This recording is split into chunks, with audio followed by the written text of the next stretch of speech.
자코르. 예, 기억의 샤밧이다. 기억의 샤밧이다. 그래서 이 샤밧 자코르는 전통적으로 불임절 직전의 샤밧입니다. 불임절 직전의 샤밧. 불임절 해피 푸림 그랬는데요. 불임절이 무엇입니까?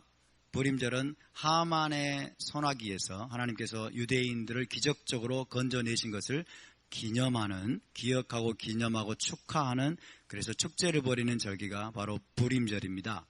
근데 이 하만이라는 작자가 누구의 후손입니까? 아말렉의 후손이죠. 아말렉의 후손. 그래서 여러분, 하나님께서 명령하신 것이 있습니다. 아말렉을 기억하라 라고 명령하셨어요. 그래서 불임절이 오기 직전에 샤밧을 샤밧 자코르라고 정해놓고, 여러분, 하나님의 백성들이 그 아말렉을 기억하라고 하는 말씀을 읽고 그리고 묵상하고 공부하는 것입니다. 그래서 오늘 샤밧이 샤밧 자코르가 되겠습니다. 함께 고해서 샤밧 자코르. 샤밧 자코르. 오늘이 샤밧 자코르고, 이제 돌아오는 수요일이 이제 에스더 금식일, 목요일은 불임절이 되겠습니다. 푸림. 그래서 불임절 인사를 우리가 먼저 해볼까요? 옆에 분과 푸림 사메악 해봅시다. 혹은 하그 푸림 사메악, 할렐루야. 기쁘고 행복한 불임절이 될 수 있기를 바랍니다. 자, 이 샤밧 자코르에는 토라 리딩이 있습니다. 신명기 25장 17절에서 19절을 읽고요. 그 다음에 하프타라는 사무엘상 15장 1절에서 34절입니다. 읽으시기를 바랍니다. 사무엘상은 어떤 내용입니까? 아말렉을 진멸하라고 하는 이 명령을 누가 이행하지 않은 거죠? 사울이 이행하지 않았습니다. 그래서 아각을 살려주죠. 아말렉의 왕 아각을 살려두는, 그것이 결국에는 나중에 어떻게 됩니까? 하만의 괴계로 이어지게 되는 거예요. 여러분, 아말렉을 그때 진멸해버렸더라면 하만이 안 나와요. 그런데 여러분, 인본주의적인 사고 때문에, 인간적인 사고 때문에 철저하게 하나님이 진멸하라는 것을 진멸하지 않고 틈을 주니까 나중에 여러분, 유대인 전체가 진멸당할, 여러분, 부메랑이 돼가지고 돌아오는 거예요. 이런 영적인 교훈들을 우리가 잘 새길 수 있기를 바랍니다. 자, 신명기 25장 17절에서 19절을 우리 함께 봉독합니다. 시작. 너희는 애굽에서 나오는 길에 아말렉이 내게 행한 일을 기억하라. 곧 그들이 너를 길에서 만나 내가 피곤할 때에 내 뒤에 떨어진 약한 자들을 쳤고 하나님을 두려워하지 아니하였느니라. 그러므로 내 하나님 여호와께서 내게 기업으로 주어 차지하게 하시는 땅에서 내 하나님 여호와께서 사방에 있는 모든 적군으로부터 내게 안식을 주실 때에 너는 천하에서 아말렉에 대한 기억을 지워버리라. 너는 잊지 말지니라. 하나님이 말씀하시죠. 너는 천하에서 아말렉에 대한 기억을 지워버리라. 아말렉이 기억도 되지 못하도록, 그죠? 아말렉이 기억도 되지 못하도록 천하에서 그 씨를 말리라는 것이 하나님의 명령입니다. 이것이 사실은 이스라엘 왕의 숭고한 사명입니다. 그렇기 때문에 사울에게 하나님이 그렇게 명령하셨고, 그래서 다윗도 아말렉을 쳤죠. 하나님이 너는 잊지 말라라고 다시 한번 강조해서 말씀하고 있는데, 결국에는 사울이 실패하고 나중에 하만까지 이어지게 됩니다. 자, 아말렉을 기억하라. 너는 잊지 말지니라. 이 말씀을, 이 명령을 우리가 기억하는 샤밧이 바로 오늘입니다. 샤밧 자코르. 아말렉의 영이 무엇입니까? 아말렉은 어떤 존재입니까?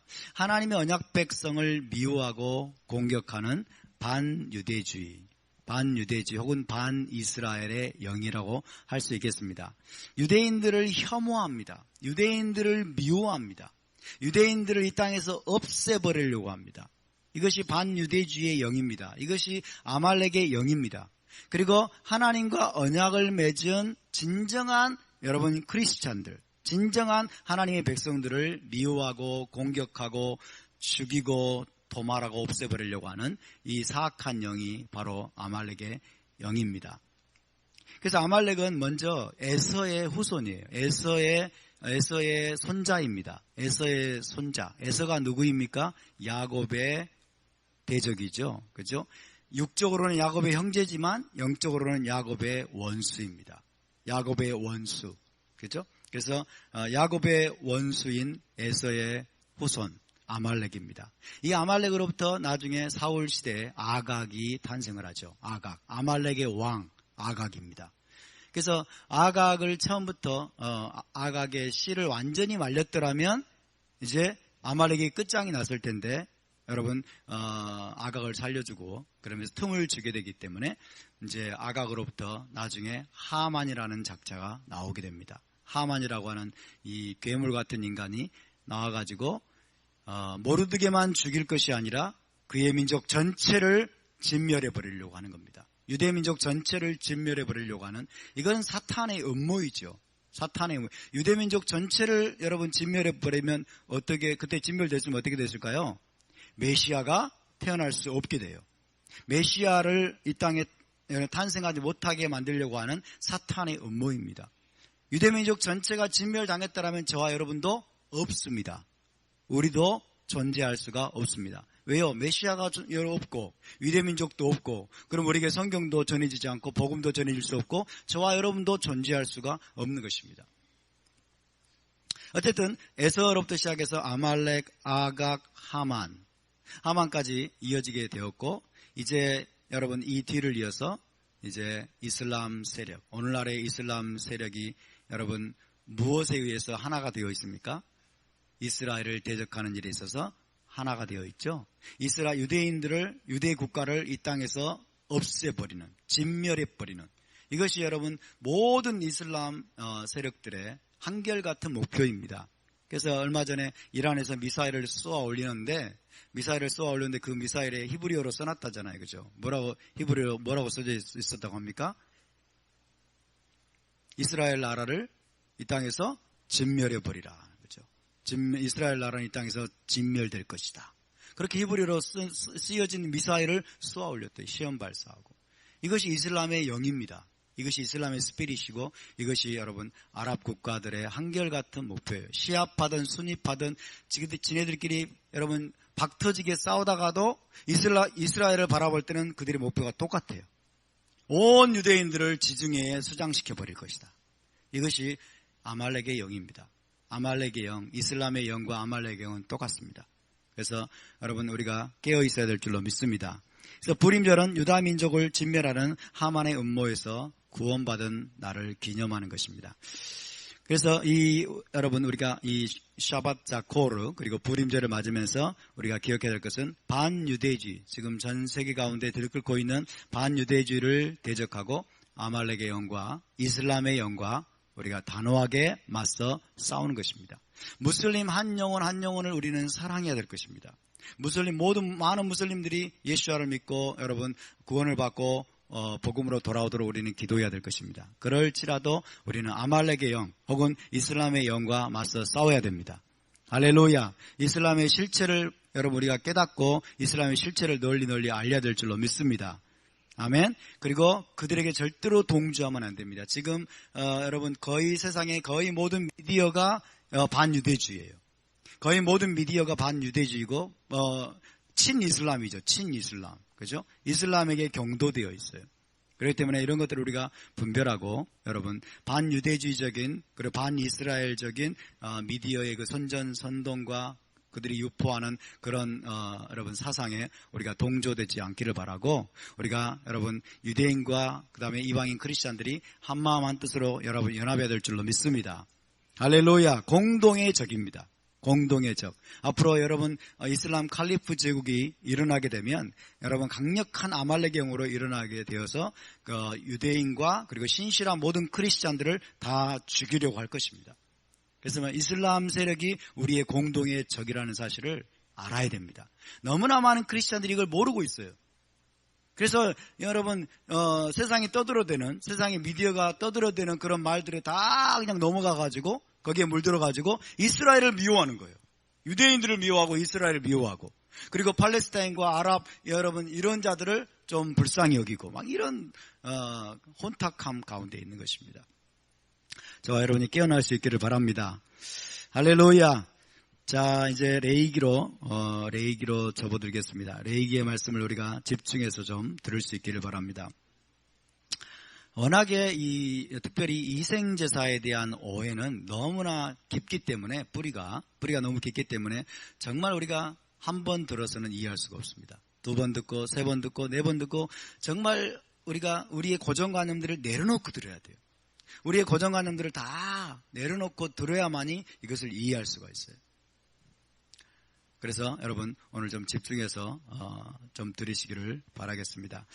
자, 유대인들은 어린아이들에게 어떤 성경을 제일 먼저 암송시킨다고 그러죠? 레위기를 제일 먼저 암송시킨다고 그러죠? 그렇죠? 우리 이방인 신자들로서는 이해할 수가 없습니다. 그렇죠? 제일 어렵고 제일 이해할 수 없고 제일 복잡하고 그렇죠? 또 제일 중요하지도 않아 보이는 이 레위기를 어린아이들에게 암송을 시킨다. 참 이해할 수 없는 것이지만 이제 히브리 관점이 열리면서 그 이유를 어느 정도는 알 듯합니다. 자, 그 이유에 대해서 여러분 탈무드에 이런 내용이 있습니다. 레위기 라빠에 이런 내용이 있습니다. 시작. 왜 우리는 어린아이들에게 창세기가 아니라 레위기부터 공부를 시작하게 하는가? 거룩하신 분께서 말씀하셨다. 어린아이들은 순수하다. 희생제물도 순수하다. 순수한 자들로 와서 순수한 것들에 몰두하게 하라.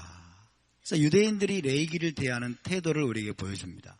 유대인들이 레위기를 대하는 태도, 레위기는 굉장히 순수하다는 거예요.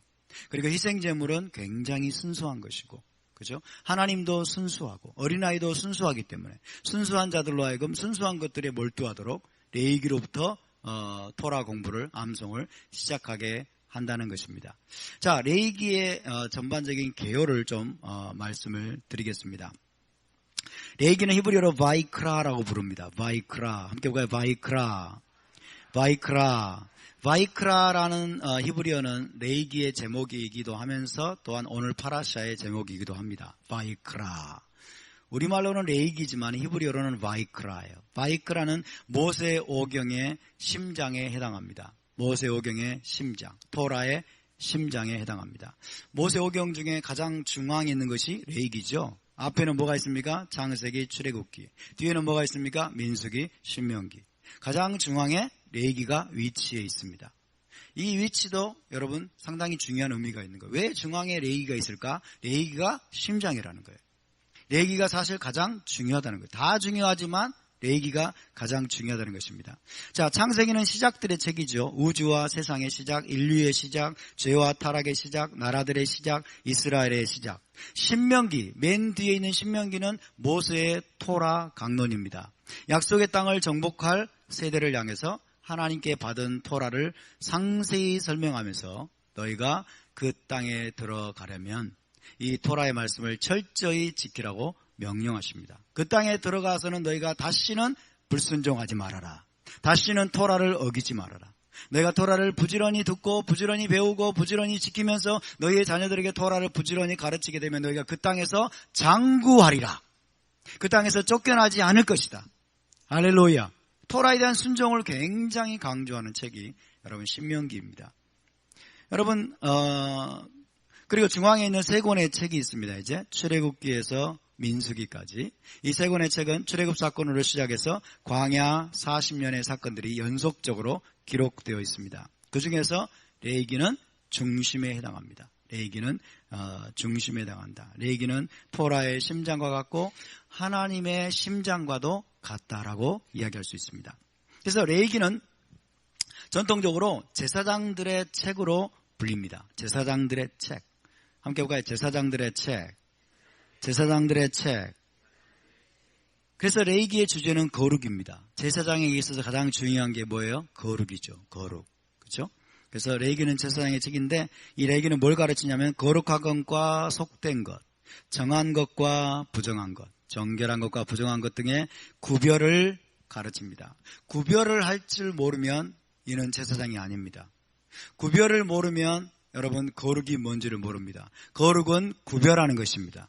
아멘. 거룩은 정한 것과 부정한 것, 거룩한 것과 속된 것을 구별할 줄 아는 게 거룩이고 그런 자가 제사장임을 믿으시기 바랍니다. 출애굽기 19장에서는 이스라엘 나라 전체를 거룩한 제사장 나라로 부르십니다. 그렇죠? 출애굽기는 거룩한 제사장 나라로 이스라엘을 부르시는 것이고 레위기는 구체적인 거룩을 가르치는 거예요. 무엇이 거룩이냐? 무엇이 거룩하고 속된 것이냐? 이것을 가르치는 게 바로 레위기입니다. 그래서 이 레위기는 너무나 중요합니다. 이스라엘 나라를 제사장 나라로 실제적으로 훈련시키는 여러분 교본이라고 할 수 있겠습니다. 제사장 나라 훈련 매뉴얼로 주신 것이 바로 레위기입니다. 그래서 여러분 레위기를 우리가 제대로 이해하게 되면 거룩한 것과 속된 것이 무엇인지 우리가 구별하게 되고 정결한 것과 부정한 것이 무엇인지를 우리가 구별하게 될 줄로 믿습니다. 그래서 그렇게 구별해서 여러분 그 구별을 실제 삶으로 우리가 살아내게 될 때 저와 여러분이 진정한 차원에서 거룩한 제사장이 되는 것을 믿으시기 바랍니다. 할렐루야. 그러니까 레위기를 스킵하고 레위기를 이해하지 못하고 거룩한 제사장이 될 수 있다라고 하는 것은 사실 어불성설이에요. 어불성설입니다.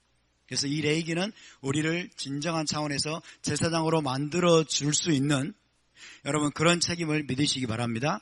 아멘. 그래서 우리가 이 책을 잘 이해해야 됩니다. 이 레위기의 요절은 여러분이 잘 아시는 것처럼 내가 거룩하니 너희도 거룩할지어다.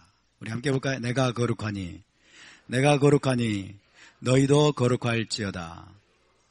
할렐루야.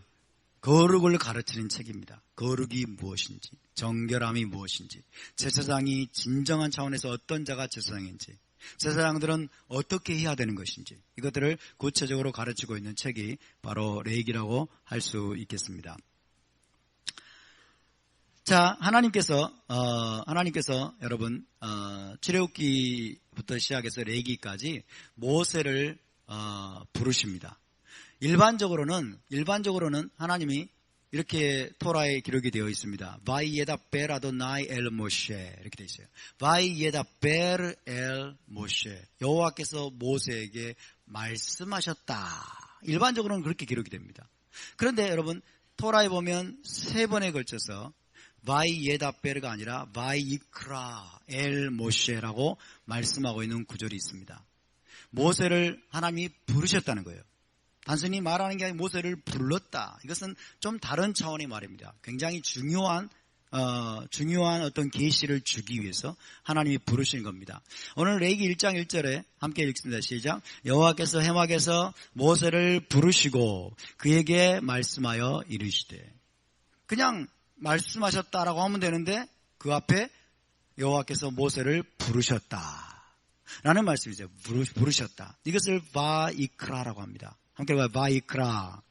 바이크라. 그래서 하나님이 모세를 여러분 세 번에 걸쳐서 부르신 내용이 나옵니다. 세 번의 바이크라가 출애굽기와 레위기에 나옵니다. 세 번의 바이크라. 세 번의 바이크라는 그냥 우연하게 여러분 그렇게 토라가 이 글자를 사용한 것이 아닙니다. 이것은 모두 중대한 계시를 하나님이 주시기 위해서 모세를 부르신 것을 의미하는 것입니다. 중대한 계시를 주시기 위해서 바이크라라고 말씀하고 있어요. 첫 번째 바이크라는 호렙산 떨기나무 불꽃 가운데서 하나님이 모세를 부르셨습니다. 호렙산 떨기나무 불꽃 가운데 모세를 부르신 이유를 여러분 알고 계시죠? 이 부르심의 결과 어떤 일이 벌어진지 알고 계시죠? 호렙산 떨기나무 불꽃 가운데 하나님이 어떻게 부르셨습니까? 출애굽기 3장 4절 시작. 하나님이 떨기나무 가운데서 그를 불러 이르시되 모세야 하심에 그가 이르되 내가 여기 있나이다. 이거 보니까 바이크라 이렇게 돼 있어요. 바이크라 엘 모셰. 하나님이 모세를 부르셨다라고 했어요. 이것이 첫 번째 부르심입니다. 첫 번째.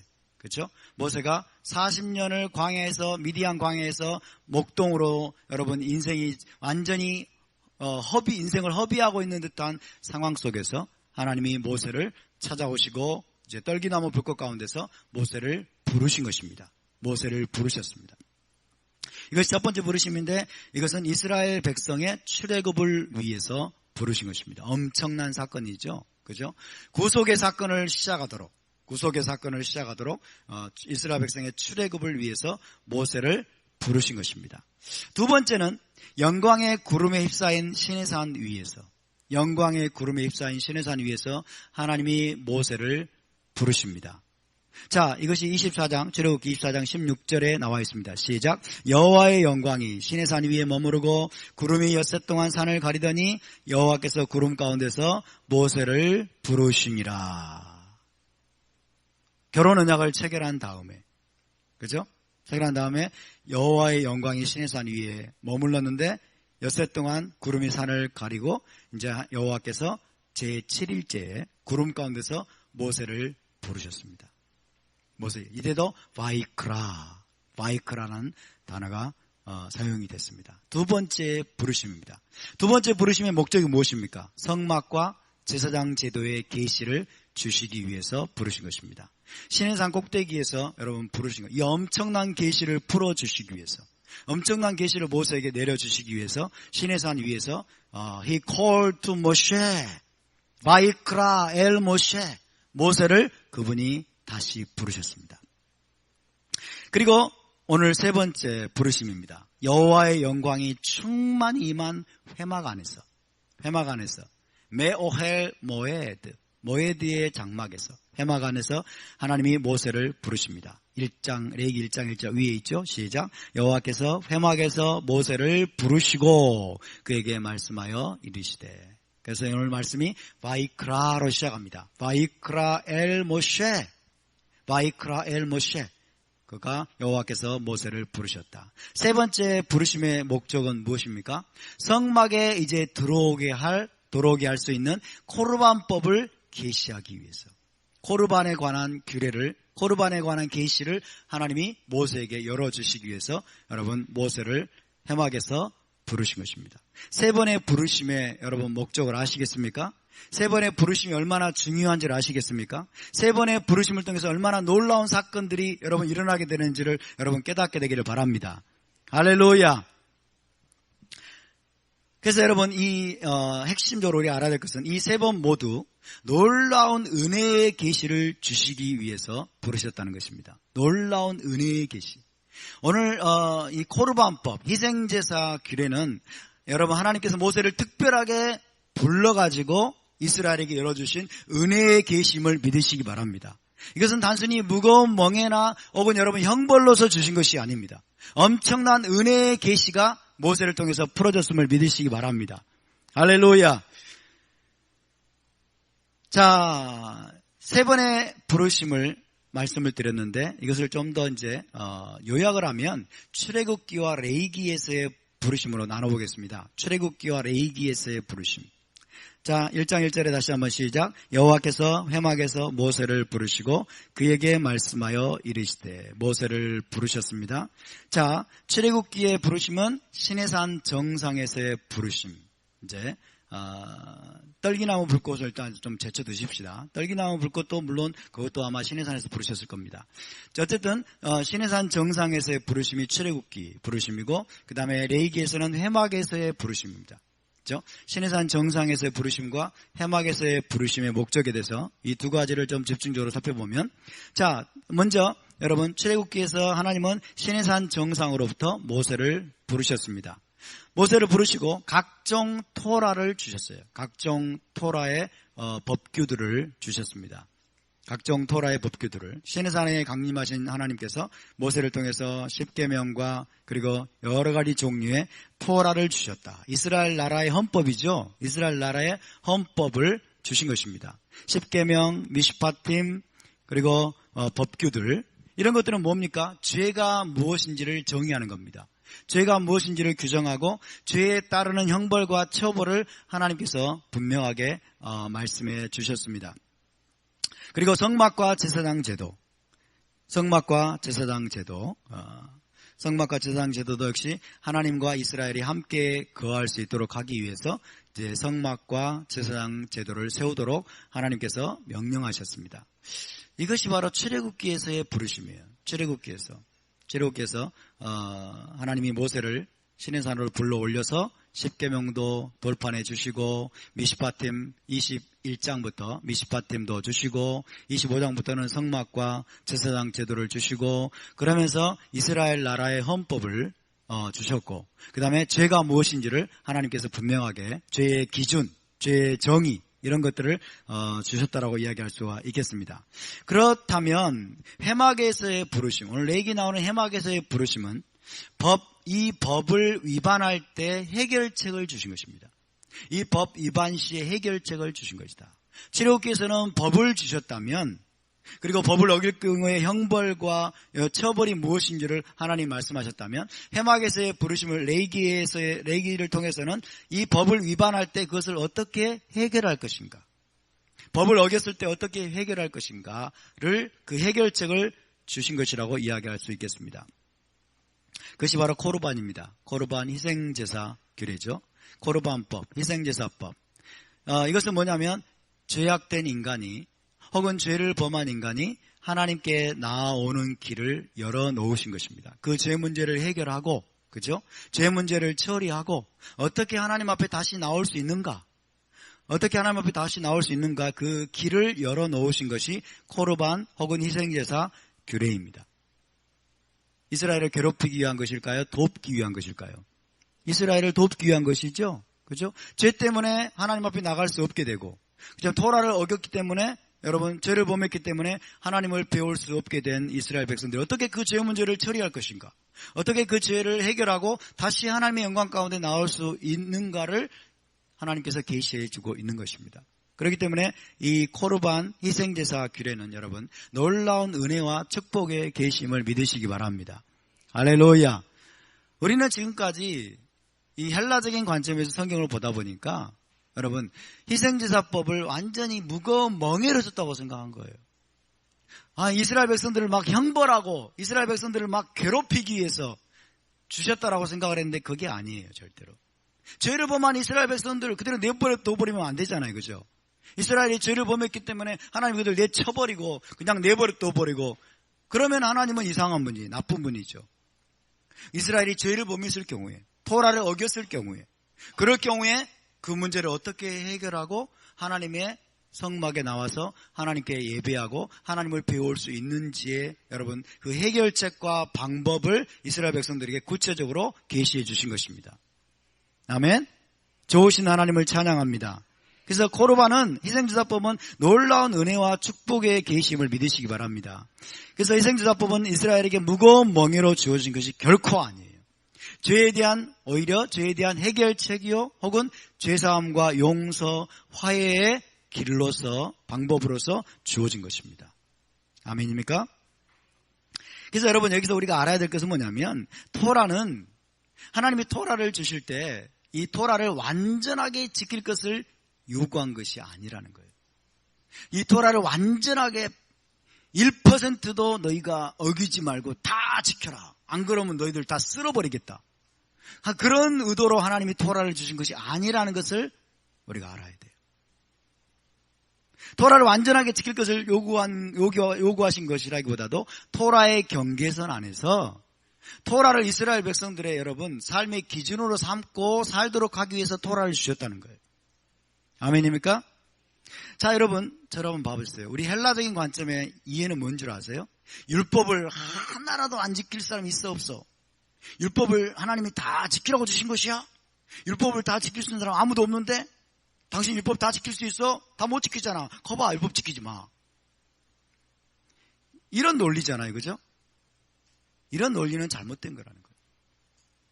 율법을, 토라를 하나도 어기지 말고 너희는 다 지켜야 되고 다 지키지 않으면 내가 너희들을 쓸어버리고 내가 너희를 쫓아내버리고 내가 너희를 끊어버리겠다. 하나님은 여러분 그런 의도로 율법을 토라를 주신 것이 아닙니다. 하나님은 토라를 주실 때 이스라엘 백성들이 토라를 어길 것을 아셨을까요? 모르셨을까요? 토라를 어느 정도 완벽하게 지킬 수 없다는 사실을 알았을까요? 몰랐을까요? 토라를 100% 지킬 수 있는 사람이 아무도 없다는 걸 알았을까요? 몰랐을까요? 알고 계셨어요. 알고 계셨어요. 알고 계셨으니까 오늘 희생제사 규례를 주신 거예요. 희생제사 규례, 속죄죄, 속건제를 주시면서 하나님 뭐라고 말씀해요? 너희가 죄를 범했는데 부지중에 죄를 범하다가 죄를 깨닫거든 그는 지옥에 쳐넣어라. 그러셨어요?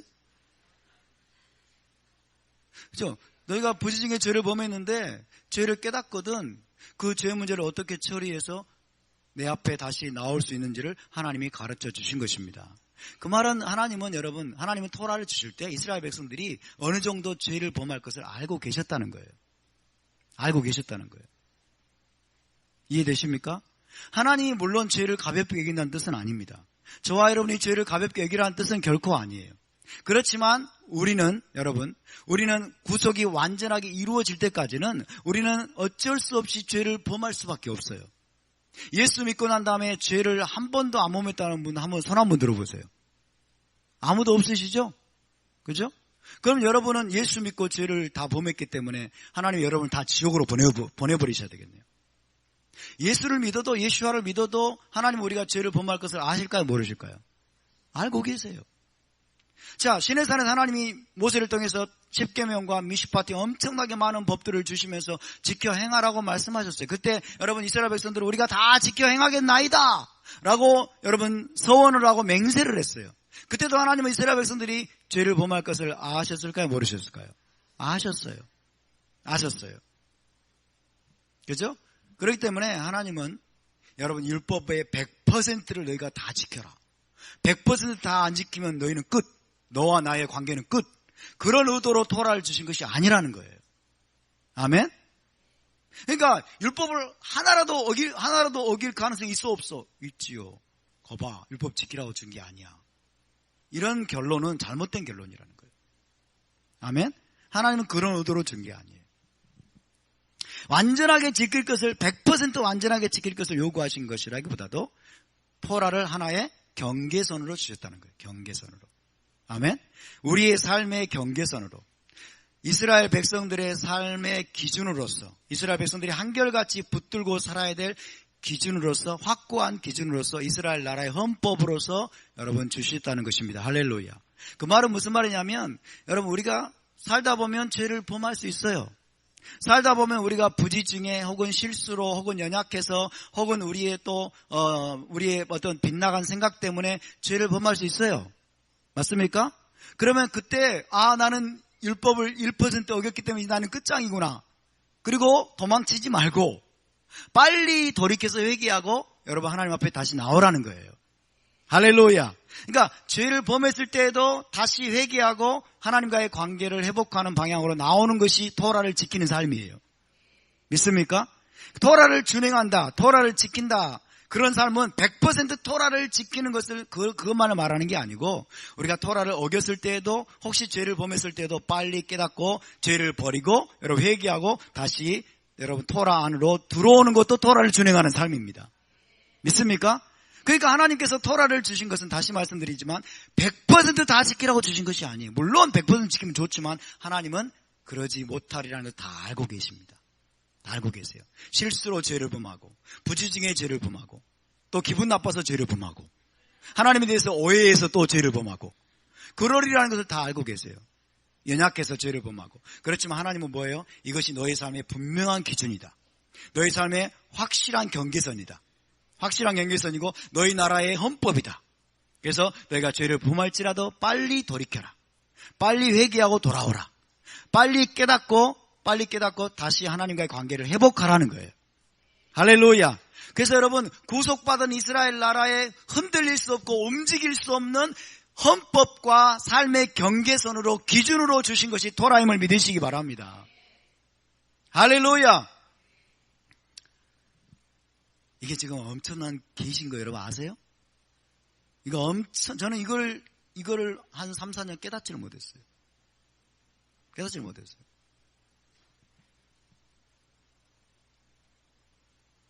정말 이거는 엄청난 계시입니다. 하나님 우리에게 완전하라고 말씀하시지만, 하나님 우리에게 여러분 토라를 준행하라고 말씀하시지만, 그러나 하나님은 우리가 완벽하게 지키지 못할 것을 알고 계세요. 그래서 완벽하게 지키지 못했을 때의 해법도 주세요. 와, 놀랍지 않습니까? 예? 우리가 죄를 범했을 때 해법도 주신다니까요. 그것이 여러분 코르반이에요. 그죠? 죄를 범했을 때 해법도 주시는 하나님, 그 하나님을 송축합니다. 그러니까 코르반은 좋은 거예요, 나쁜 거예요? 너무나 큰 은혜에 계신 거예요.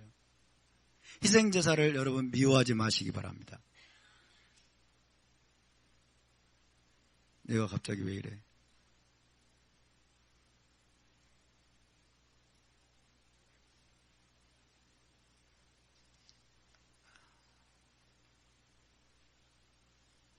Something happened. 잠시만 기다려주세요.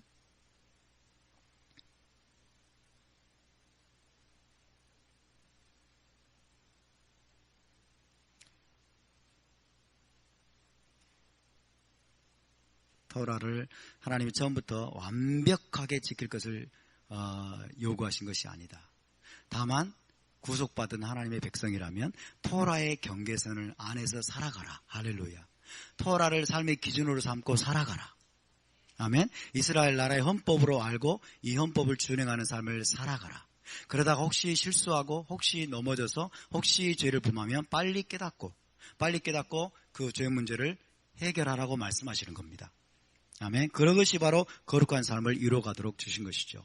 그래서 실수하고 넘어져가지고 다시 회복하고 계속 그렇게 하다 보면 여러분 점점 우리가 죄에서 멀어지게 되는 것입니다. 자, 이것이 여러분 출애굽기의 결론입니다. 출애굽기 결론은 하나님의 영광이 회막에 가득히 임한 것으로 결론이 나고 있죠. 성막이 완공이 됐습니다. 성막이 봉헌되었을 때 여러분 하나님의 영광이 충만하게 성막을 가득 채웠습니다.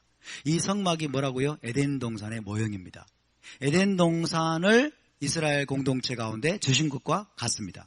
에덴 동산. 그래서 40장 34절에 35절 이렇게 끝이 나고 있습니다. 시작. 구름이 해막에 덮이고 여호와의 영광이 성막에 충만하매 모세가 해막에 들어갈 수 없었으니 이는 구름이 해막 위에 덮이고 여호와의 영광이 성막에 충만함이었으며.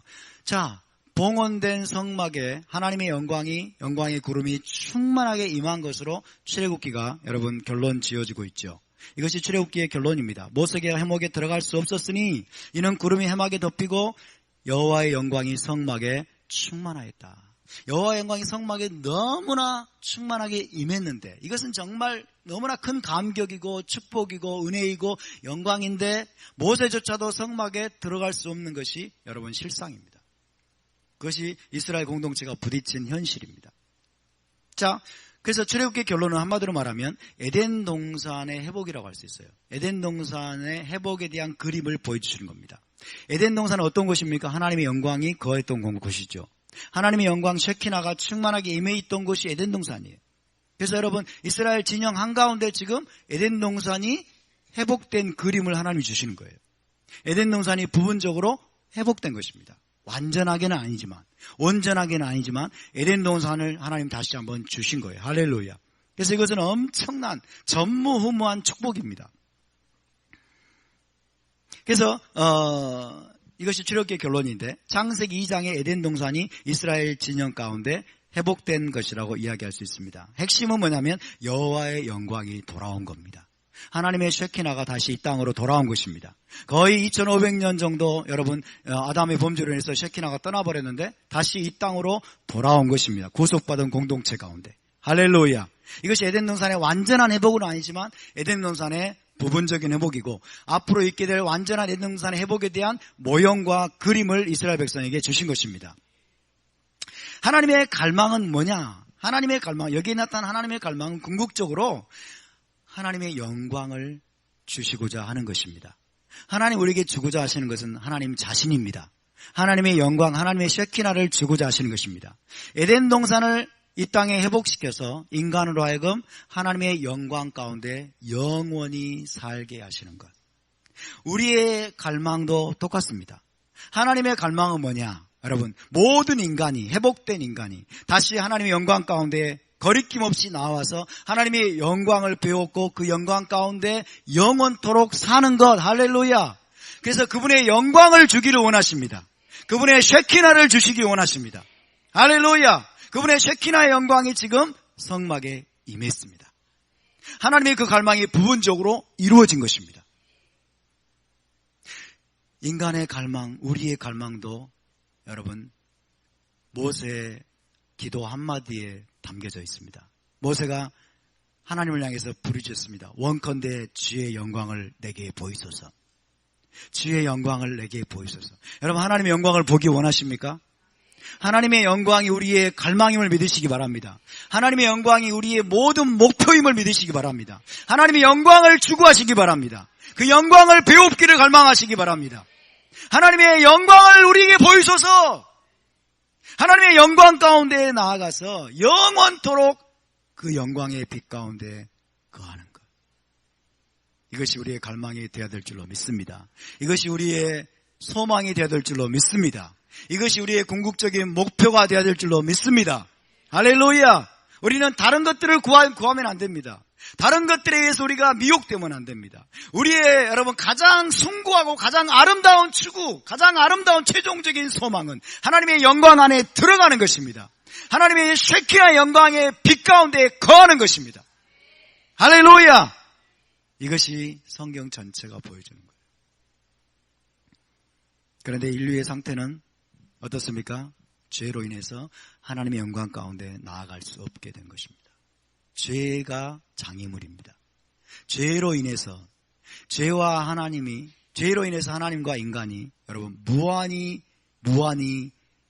떨어지게 된, 분리된 상황에 처하게 됐습니다.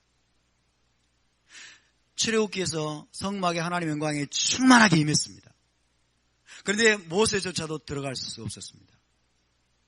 충만하게 임하면 뭐합니까? 못 들어가면 끝입니다. 그렇죠? 하나님의 영광 가운데 나아갈 수가 없게 된 거예요. 이 핵심적인 이유가 뭐예요? 죄 때문에. 죄 때문에. 그래서 하나님은 이제 죄 문제를 어떻게 처리할 것인가를 하는 모세를 통해서 계시하는 겁니다. 자, 로마서 3장 23절 시작. 모든 사람이 죄를 범하였음에 하나님의 영광에 이르지 못하더니. 하나님이 궁극적으로 주기를 원하신 게 뭐예요? 저와 여러분에게 주기를 원하신 것이 하나님의 영광입니다. 하나님의 쉐키나의 영광입니다. 할렐루야. 그런데 뭐 때문에 그 영광 가운데 들어가지 못해요? 죄 때문에. 죄 때문에. 모든 사람이 죄를 범하였음에 에덴 동산으로 돌아갈 수 없게 됐습니다. 에덴 동산은 어떤 곳입니까? 하나님의 영광이 충만했던 곳이에요. 에덴 동산에서 쫓겨났습니다. 에덴 동산에서 하나님이 쫓아내셨습니다. 그리고 하나님의 쉐키나 영광은 여러분 하늘로 거두어져 물러갔습니다. 다시 여러분 출애굽기에서 성막에 하나님의 영광이 돌아왔지만 죄로 인해서 이스라엘 백성들이 하나님의 영광 가운데 들어갈 수 없게 되어 있는 그 현실을 우리가 결코 무시할 수가 없습니다. 그래서 이 바이크라는 레이기는 죄악된 인간이 어떻게 하나님의 영광 가운데 들어가서 그 영광을 배웁고 그 영광 가운데 거하면서 예배할 수 있는가? 어떻게 하나님의 영광을 얻을 수 있는가예요. 어떤 하나님의 영광의 빛 가운데 거할 수 있는가를 레이기는 그 해법을 제시하고 있습니다. 좋은 것입니까? 나쁜 것입니까? 이것을 여러분 우리가 붙잡아야 되겠습니까? 아니면 버려버려야 되겠습니까? 희생제사 규례라고 그동안 우리가 오해하고 그동안 우리가 여러분 왜곡되게 이해해 와가지고 이것들을 다 버렸어요. 다 필요 없는 것이고 그렇게 생각을 했는데 결코 그것이 아니라는 거예요. 어떻게 하면 하나님의 영광을 배울 수 있는가? 어떻게 하면 그 영광 가운데 우리가 들어가서 그 영광 가운데 거하면서 그 영광 가운데 하나님과 교제하면서 그 영광스러운 하나님을 예배하면서 하나님과 하나가 될 수 있는가? 하나님의 영광으로 채워질 수 있는가? 이것을 계시하고 있는 책이 레이기입니다. 어마어마한 여러분 놀라운 책이에요. 자, 하나님과 인간을 가로막고 있는 여러분 이 죄로 인해서 하나님과 인간이 지금 무한한 간격으로 떨어져 있습니다. 도저히 하나님과 인간은 하나 돼야 하나 될 수 없는 상태입니다. 그것이 바로 죄 때문에 그렇습니다. 창세기 6장 11절에 13절 시작. 그때 온 땅이 하나님 앞에 부패하여 포악함이 땅에 가득한지라. 하나님이 보신즉 땅이 부패하였으니 이는 땅에서 모든 혈육 있는 자의 행위가 부패함이었더라. 하나님이 노아에게 이르시되 모든 혈육 있는 자의 포악함이 땅에 가득함으로 그 끝날이 내 앞에 이르렀으니 내가 그들을 땅과 함께 멸하리라. 하나님과 인간의 상태가 얼마나 다른지를, 얼마나 괴리가 큰지를 보여주고 있습니다. 하나님은 지극히 거룩한 분인데 인간은 폐괴함이 땅에 가득했다고 했어요. 이것이 인간의 상태입니다. 출애굽기 32장 9절에 10절입니다. 시작. 여호와께서 또 모세에게 이르시되 내가 이 백성을 보니 목이 뻣뻣한 백성이로다. 그런즉 내가 하는 대로 두라. 내가 그들에게 진노하여 그들을 진멸하고 너를 큰 나라가 되게 하리라. 목이 뻣뻣한 백성. 이스라엘 백성들의 상태입니다. 시편 40편 12절 시작. 수많은 재앙이 나를 둘러싸고 나의 죄악이 나를 덮침으로 우러러볼 수도 없으며 죄가 나의 머리털보다 많음으로 내가 낙심하였습니다. 이것이 인류의 상태입니다. 우리의 죄는 우리의 머리털보다 많습니다. 동의하십니까? 저와 여러분의 죄가 우리의 머리털보다 많아요. 근데 어떻게 거룩하고 영광스러우신 하나님의 임재 가운데 우리가 나아갈 수 있겠습니까? 하나님과 인간은 여러분 도저히 우리가 넘어설 수 없는 무한한 간격이 있어요. 하나님과 우리 사이에는 무한한 간격이 있어요. 도저히 우리의 힘으로는 인간적인 방법으로는 여러분 하나님의 임재 가운데 영광 가운데 갈래야 갈 수가 없어요. 근데 하나님만이 그 해법을 제시하고 계십니다. 할렐루야. 예레미야 17장 9절입니다. 시작. 만물보다 거짓되고 심히 부패한 것은 사람의 마음이라. 사람의 마음이라. 정말 그렇죠? 온갖 더러운 것들이 마음속에서 나옵니다. 만물보다 거짓되고 심히 부패한 것은 사람의 마음이라. 옛날 사람들의 마음만 그럴까요? 이스라엘 저 패역한 이스라엘만 그럴까요? 우리는 안 그런가요? 우리는 더 그러죠? 그죠? 이게 인류의 여러분 상태입니다. 이게 원죄론이에요. 원죄론. 그래서 원죄론을 부정하는 여러분 유대교는 잘못된 거예요. 유대교는 지금 원죄론을 부정합니다. 원죄가 없다는 거예요. 말도 안 되는 소리예요. 토라와 선지서 전체를 읽어보면 여러분 인간은 근본적으로 부패하고 타락한 존재예요. 동의하십니까? 만물보다 거짓되고 심히 부패한 게 사람의 마음이에요. 이것이 인간의 상태입니다. 할렐루야. 그래서 하나님의 영광 가운데 하나님의 임재 가운데 감히 나갈 수가 없어요. 감히 나갈 수가 없습니다. 뭐 딴 사람 볼 거 없고 나만 봐도 그렇잖아요. 나 자신만 봐도 그죠? 얼마나 내가 부패한 존재인지 얼마나 악한 존재인지 그죠? 지금 아주 예쁜 옷을 입고 앉아 계시지만은 그렇습니다.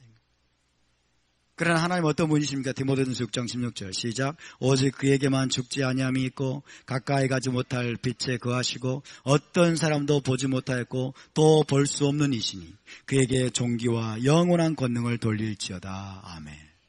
하나님만이 이런 분이십니다. 하나님에게만 죽지 아니함이 있습니다. 그분은 가까이 가지 못할 빛에 거하시고 어떤 사람도 보지 못하였고 또 볼 수 없는 분이라고 사도 바울은 선언하고 있습니다. 인간과 하나님이 얼마나 차이가 납니까? 그렇죠?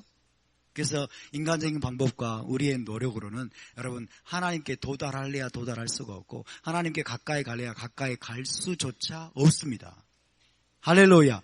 인간적인 방법으로 여러분 하나님께 가까이 가려고 하는 게 뭐예요? 이것이 사람이 만든 종교입니다. 사람이 만든 종교로는 여러분 하나님 앞에 도저히 가까이 갈래야 갈 수가 없는 것입니다. 하나님 앞에 가까이 갈 수 있는 유일한 방법은 뭐냐? 하나님께서 제시해 주신 해법을 따르면 하나님께 가까이 갈 수 있습니다.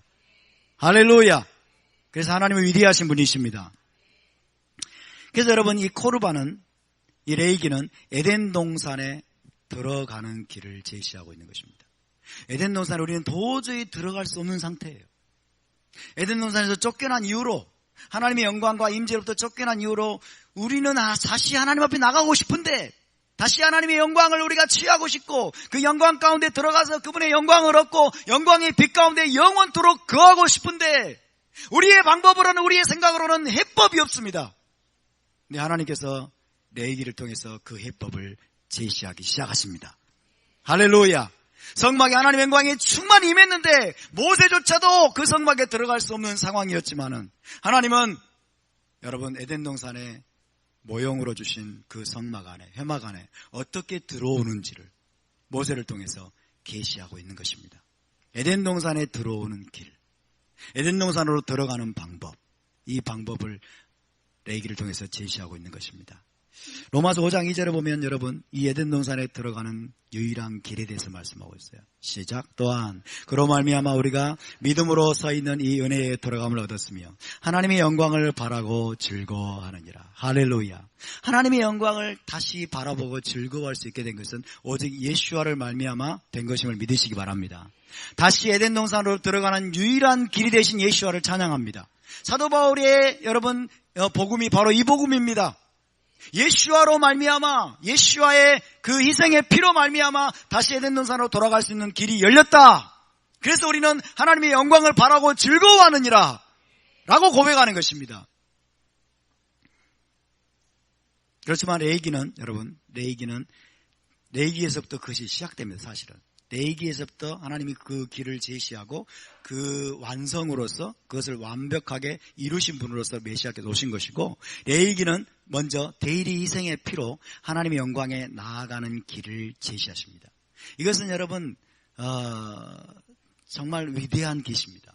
대리 희생의 피로 하나님의 영광에 나올 수 있다. 너희 죄 때문에 너희는 도무지 내 앞에 나올 수 없지만 대리 희생의 피가 흘려지면 너희는 내 영광 가운데 나와서 내 영광을 얻을 수 있다라고 말씀하고 있는 거예요. 자, 출애굽기는 에덴 동산을 하나님의 영광을 선물로 주신 것 같다고 말씀드렸습니다. 레위기는 이제 에덴 동산, 그 하나님의 영광 가운데 어떻게 나아갈 수 있는지를 계시합니다.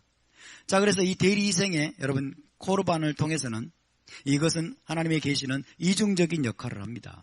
이 레위기를 통해서 계시되는 희생제사 코르반 규례는 이중적인 역할을 수행을 하는데, 첫 번째는 실제적인 차원에서 이 땅에 임한 하나님의 영광에 나아가는 방법이에요. 이 땅에 임한 하나님의 영광, 성막과 성전이죠.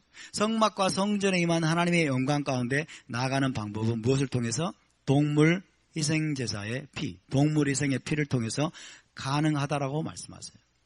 이 땅에서는, 어디에서는? 이 땅에서는. 따라서 해봅시다. 이 땅에서는 동물 희생의 피를 통해 영광 가운데 나아갑니다. 아멘. 자, 여기서 집중하셔야 됩니다. 여기서 놓치면 여러분 이해하지 못해요.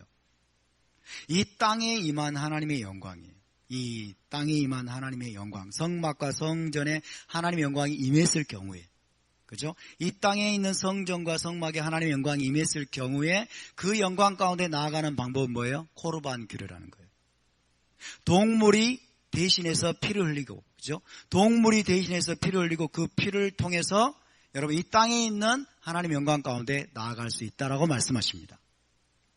제 이야기입니까? 하나님의 말씀이에요. 그죠? 이것이 실제적인 차원의 여러분, 그래서 유대인들은, 이스라엘 백성들은 1500년 동안 이렇게 하나님 앞에 나가고 이렇게 하나님을 예배해 왔어요. 그런데 여러분 이것은 무엇을 위한 것이냐면 회복될 에덴 동산에 임할 하나님의 영광을 미리 맛보고 누리기 위한 것이에요. 자, 땅에 있는 성전에, 성막에 하나님의 영광이 임했어요. 그렇죠? 하나님의 영광이 임했단 말은 그것이 뭐예요? 에덴 동산과 같은 곳이라는 거죠. 그죠? 그래서 땅에 있는 성전과 성막에 동물 희생제사의 피를 통해서 들어가게 되면 거기서 무엇을 맛보게 됩니까? 무엇을 누리게 됩니까? 하나님의 영광을 맛보게 돼요. 하나님의 영광을 대면하게 돼요. 하나님의 영광의 빛 가운데 그분을 예배하게 됩니다. 이것은 장차 회복될 에덴 동산을 이 땅에서 미리 체험하는 거예요. 미리 맛보고 누리는 겁니다. 이해되십니까?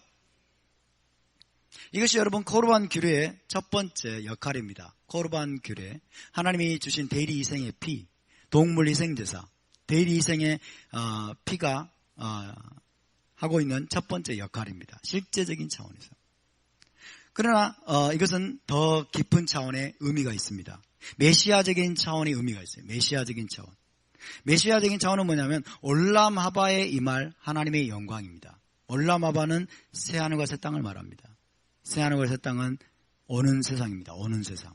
새하늘과 새 땅에 하나님의 영광이 임하는 곳은 어디예요? 새 예루살렘이죠. 그죠? 새 예루살렘에 나아가는 방법은 오직 메시아의 희생의 피를 통해서만 가능하다는 것을 보여주고 가르쳐주고 훈련시키는 거예요. 훈련시키는 거.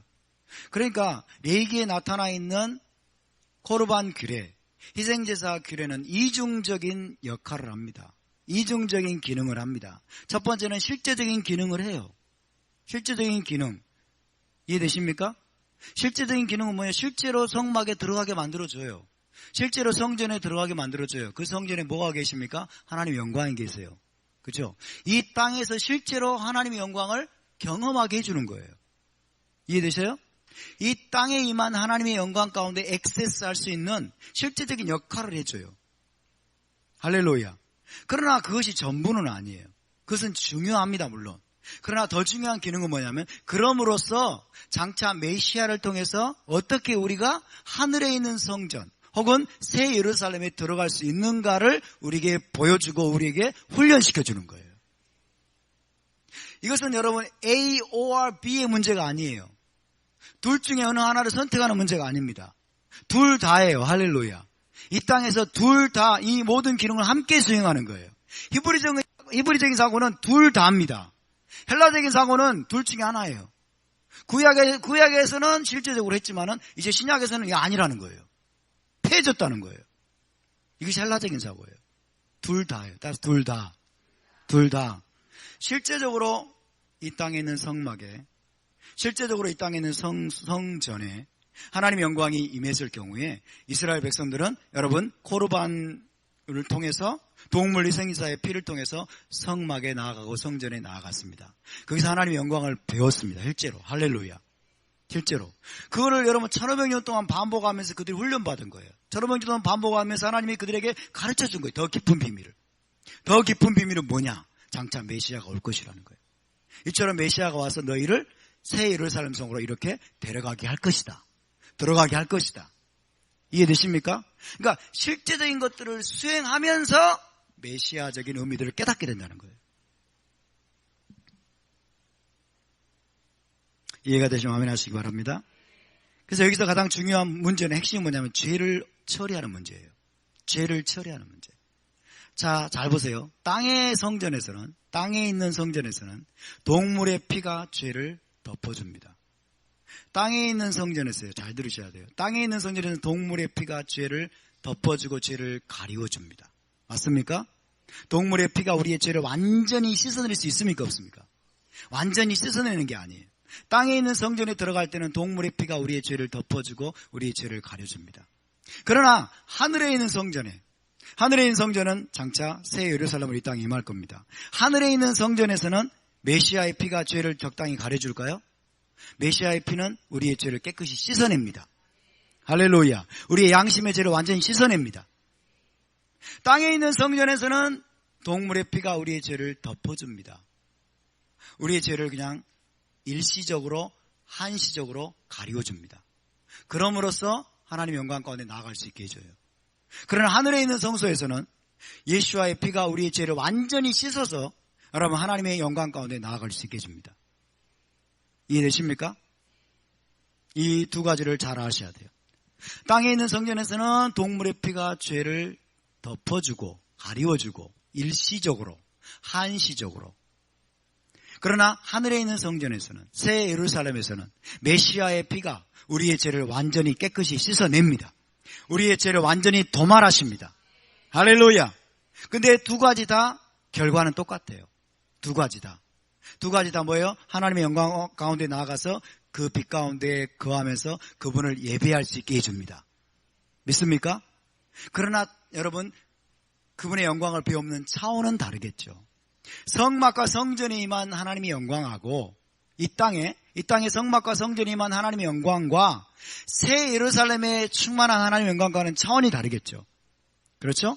차원은 다르지만은 그러나 어쨌든 동물의 피든 메시아의 피든 여러분 동물의 피는 죄를 가리워서 메시아의 피는 죄를 완전히 씻어서 결국 우리를 하나님의 영광 가운데로 들어가게 해준다는 겁니다.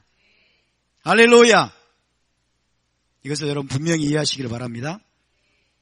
그래서 이 코르반 규례는 땅에 세워진 하늘 왕궁의 예법이라고 말씀드릴 수 있겠습니다. 이 땅에 세워진 하늘 왕궁, 하나님의 왕궁이에요. 성전은. 성막과 성전은 하나님의 왕궁인데 이 땅에 세워졌다는 거예요. 이 땅에 세워진 하나님의 왕궁의 의전이다. 예법이다. 뭐가? 희생제사 규례가. 자, 1장 2절을 읽습니다. 시작. 이스라엘 자손에게 말하여 이르라. 너희 중에 누구든지 여호와께 예물을 드리려거든 가축 중에서 소나 양으로 예물을 드릴지니라. 그렇게 말씀해요. 이것을 여러분 좀 더 명확하게 해석을 해보면 너희가 여호와께 가까이 나오기 위하여 여호와의 영광 가운데 가까이 나오기 위해서 예물을 드리기 원한다면 그렇게 해석할 수 있습니다. 그러니까 하나님께서 땅에 임한 하나님의 영광이 있는 성막 성전에 가까이 나올 수 있는 길을 하나님이 지금 제시하고 계십니다. 이것이 코르반법이라고 합니다. 코르반법. 따라서 코르반. 코르반은 거룩하신 왕께 나아가는 의전입니다. 예법이다, 의전이다 이렇게 할 수 있어요. 거룩하신 왕은 어떤 분이십니까? 영광의 왕이세요. 하나님의 쉐키나 그 충만한 여러분 거룩한 영광 가운데 가까이 나아갈 수 있게 해주는 의전이고 예법이에요. 왕궁의 의전이고 예법이다. 할렐루야. 이것이 코르반 규례입니다. 다시 말씀드리지만 죄악된 인간은 거룩하신 하나님의 영광을 감당할 수 없습니다. 그리고 그 앞에 나갈 수도 없습니다. 그러나 크신 자비와 긍휼의 하나님은 죄악된 인간이 거룩하신 왕 앞에 나와서 그분을 뵙고 그분과 교제할 수 있는 길을 제시하고 계십니다. 그분의 영광을 얻을 수 있는 길을 제시하고 있습니다. 그분의 영광으로 충만하게 되는 법을 계시하고 있습니다.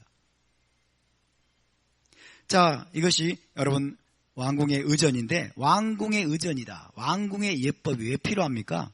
평범한 사람이 위대한 왕궁에 들어가서 살아남으려면 왕궁의 의전을 지켜야 됩니까? 안 지켜야 됩니까? 지켜야 되겠죠? 평범한 사람이 위대한 왕궁에 들어가서 살아남으려면 왕궁의 예법을 지켜야 돼요. 그래서 그 예법대로 그 의전대로 행하기만 한다면 왕께 가까이 나아갈 수 있는 거예요. 왕께 가까이 나아가고 왕을 만날 수도 있어요. 왕을 아련할 수가 있습니다. 이해되십니까? 그러니까 왕이신 하나님을 배울 수 있도록 하기 위해서 여러분 이 땅에 왕궁을 만드시고 성막이라고 하는 왕궁을 만드시고 왕이 영광으로 임하셨는데 너희가 죄악된 너희가 나와서 내게 가까이 나와서 나를 아련하고 나를 만나려면 내가 정한 예법, 내가 정한 의전대로 너희가 행해야 된다라고 말씀하고 있는 거예요. 할렐루야. 이것이 코르반법이고 다른 말로 희생제사법입니다. 희생제사법은 올바른 제대로 된 해석이라고 말하기 어려워요. 코르반입니다. 땅에 세워진 하늘 왕궁의 의전으로 정의할 수 있고 다른 말로 예배에 대한 계시라고 이야기할 수 있습니다. 이 코르반이라고 하는 이 단어는 희생제사로 번역이 됐지만은 동사 카라브에서 유래했습니다. 여러분이 알고 계시는 것처럼 카라브. 따라서 카라브. 예, 가까이 가다는 뜻이에요. 가까이 가다. 카라브. 그래서 카라브에서 유래한 단어가 코르반이에요. 코르반. 근데 이게 희생제사라면 희생제사로 번역이 돼버린 거예요. 그러니까 얼마나 여러분 의미가 왜곡이 됐어요. 그죠? 코르반은 희생제사하고는 별로 관계가 없어요. 그래서 의미는 뭐냐? 하나님께 가까이 가기 위해 가까이 가져와지는 것이에요. 하나님께 가까이 가기 위해 가까이 가져가서 드리는 예물이에요. 할렐루야. 하나님께 가까이 가기 위해서 왕께 바치는 예물입니다. 왕을 위해 준비한 선물입니다. 할렐루야. 이게 코르반의 의미예요. 코르반. 따라서 코르반. 카라브에서 왔기 때문에 코르반이죠. 코르반. 그러니까 카라브가 가까이 가다라면 코르반이라고 하는 단어는 절대로 부정적인 뉘앙스가 들어있지 않아요. 하나님께 가까이 가게 해주는 것이에요. 하나님께 가까이 가게 해주는 것. 할렐루야. 하나님께 가까이 가게 갈 수 있도록 죄 문제를 처리해 주는 거예요. 믿습니까? 이것이 코르반의 의미입니다. 하나님께 가까이 가게 해주는 예물이다. 하나님께 가까이 가기 위해서 왕께 드리는 곡물이다. 왕께 드리는 선물이에요. 믿습니까? 근데 그 곡물, 그 예물, 그 선물은 어떤 의도로 준비하라고 말씀하냐면 죄를 처리하도록, 죄를 덮어 가리우도록 그렇게 준비하라고 말씀하신 거예요. 이해되시죠? 그래서 여러분, 이 희생제사의 개념은 이것입니다. 이 개념을 우리가 이해하셔야 되는데, 이 코르반을 드려서 하나님을 얻는 거예요. 코르반을 드려서 다시 말하면 쉐키나를 얻는 거예요. 코르반을 드려서 하나님의 영광을 얻는 거예요. 이해되십니까? 코르반과 하나님의 영광을 바꾸는 거예요. 와, 이게 무거운 거예요? 아니에요. 이게 괴로운 거예요? 아니에요. 괴로운 게 아니잖아요. 그죠? 이게 여러분 정말 도저히 질 수 없는 무거운 멍에예요. 양 한 마리 들여가지고 하나님의 영광을 얻는데, 하나님의 영광 가운데 가까이 나가서 그 영광의 빛 가운데 여러분 하나님의 얼굴을 비웃고 예배할 수 있는데, 그렇죠? 이게 어떻게 무거운 여러분 어떤 형벌이나 이런 걸로 주신 것입니까? 그런 게 아니죠. 또 왜 이러냐? 나왔습니까? 다시 말씀드립니다. 코르반, 이 희생제물은 코르반을 드려서 무엇을 얻는다? 하나님의 영광을 얻게 해주는 거예요. 여러분, 하나님의 영광을 얻으시길 바랍니다. 어디에서? 이 땅에서. 이 땅에 있는 성전에서. 여러분, 이 땅에 있는 성전에서. 우리가 지금 염소와 양을 잡아가지고 하늘에 있는 성소에서 하나님의 영광을 얻을 수 있어요? 그걸 말하는 게 아니에요. 그걸 말하는 게 아니에요. 헷갈리면 안 됩니다.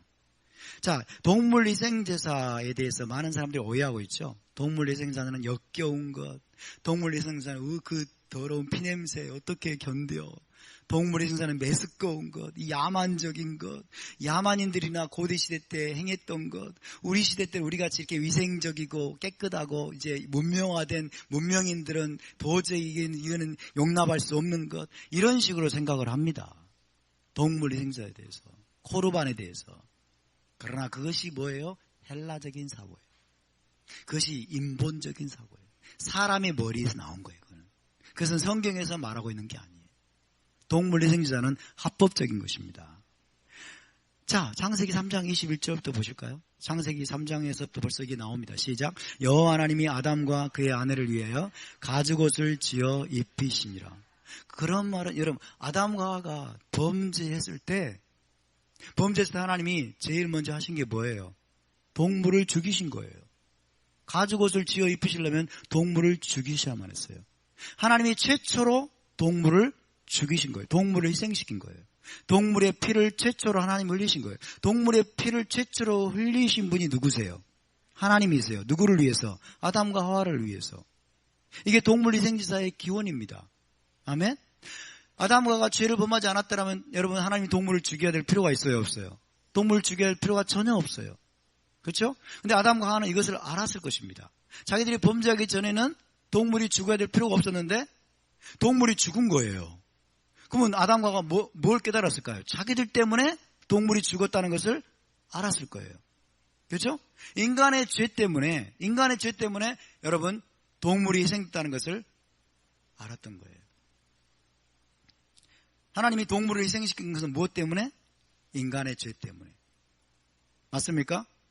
하나님이 동물을 희생시킨 것은 인간의 죄 때문에. 맞습니까? 동물 희생제사가 그럼 언제부터 시작됐어요? 창세기 3장에서부터 시작됐어요. 누가 시작하신 거예요? 하나님이 시작하신 거예요. 하나님이 가르쳐 주신 거예요. 아담과 하와가 이것을 알았습니다. 이것은 여러분, 아담과 하와에게 엄청난 비밀을 하나님께서 아담과 하와에게 제시해 주시는 거예요. 피해 희생제사예요. 이게 피해 희생제사. 하나님이 아담과 하와에게 범죄하자마자 계시해 주신 것이 피해 희생제사입니다. 피가 흘려져야 된다는 거예요.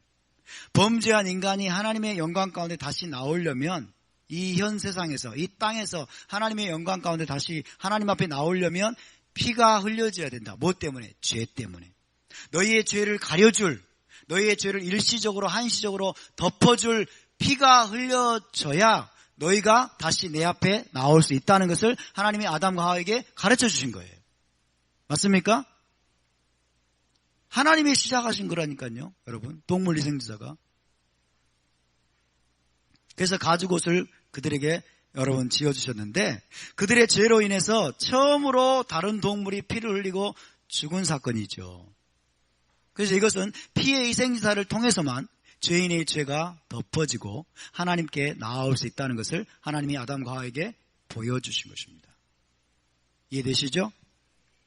자, 가인과 아벨 그리고 노아도 희생제사에 대해서 코르반에 대해서 알고 있었어요. 이들 모두가 아담으로부터 전해진 동물 희생자의 원리를 여러분 잘 알고 있었다는 겁니다. 아담이 이들에게 가르쳐 줬을 거예요. 이해되시죠? 아담이 안 가르쳐 줬으면 어떻게 아벨이 여러분 양의 첫 새끼와 이것으로 여러분 번제를 드릴 생각을 했을까요? 그렇죠?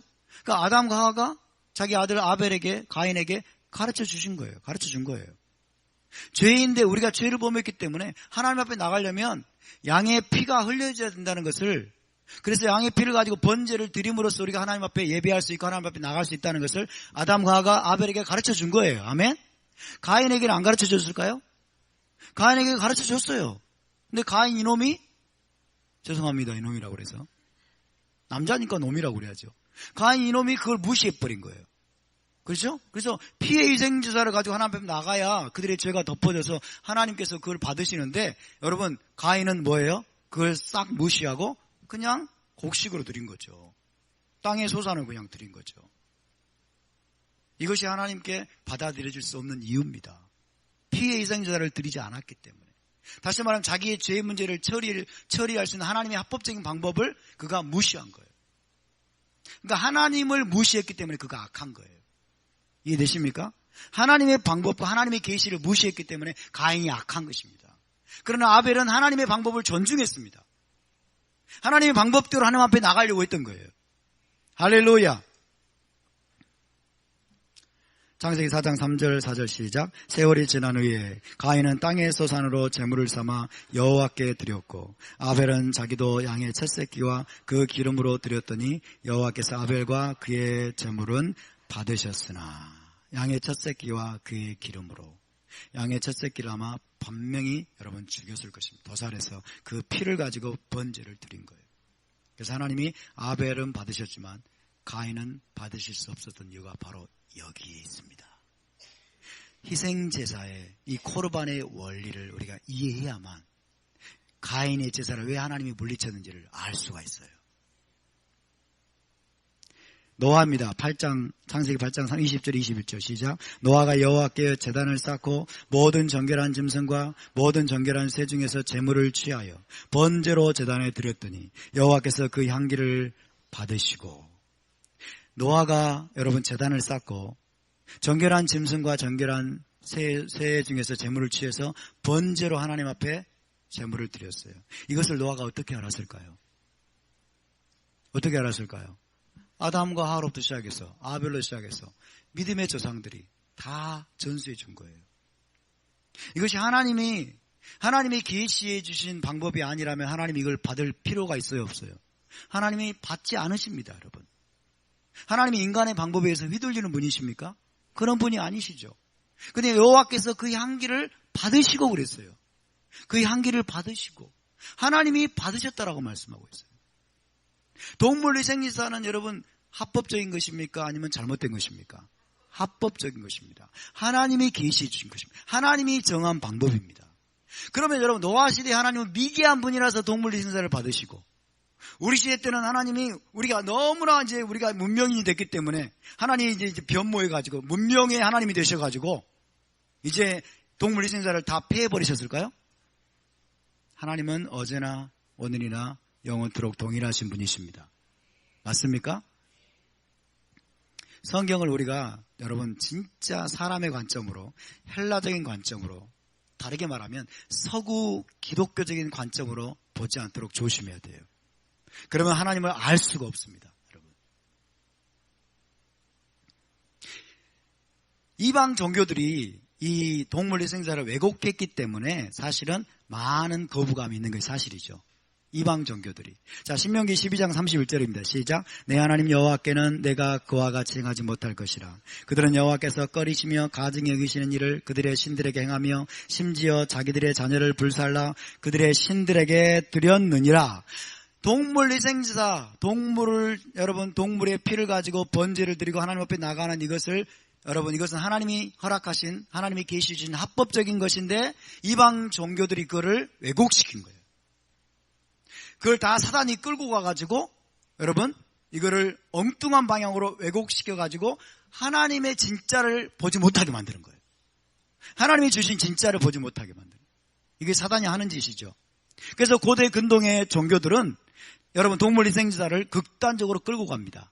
그래서 인신제사를 드려요. 자기 자녀들을 불살라가지고 죽여가지고 불살라서 자기 신에게 바치고, 그 다음에 동물희생제사를 드리면서 음란행위를 하고, 그다음에 창기를 막 고용해가지고 신전에서 번제를 드리면서 음란행위를 하는 거예요.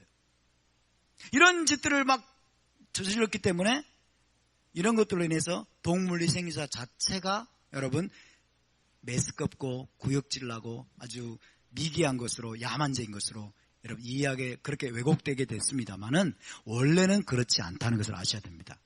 아멘? 원래는 그것이 아니에요. 동물희생제사는 죄악된 인간이 하나님께 죄사함을 받고 하나님과의 관계를 바로잡을 수 있는 합법적인 방법이고 하나님께로부터 나온 것입니다. 그런데 거의 모든 고대의 종교들이 동물희생제사를 행했는데 하나님 것을 도둑질한 거죠. 하나님의 것을 도둑질해가지고 행했는데 점점 왜곡을 시킵니다. 그래서 점점 왜곡이 돼가지고 아무렇게나 아무데서나 심지어 사람을 희생제물로 바치기까지 했습니다. 그런데 여러분, 레위기에서 하나님이 주시는 코르반법은 이방 종교들에 의해서 이렇게 제멋대로 왜곡되고 극단적으로 자행되던 동물희생제사 의식을 하나님이 바로잡으시는 거예요.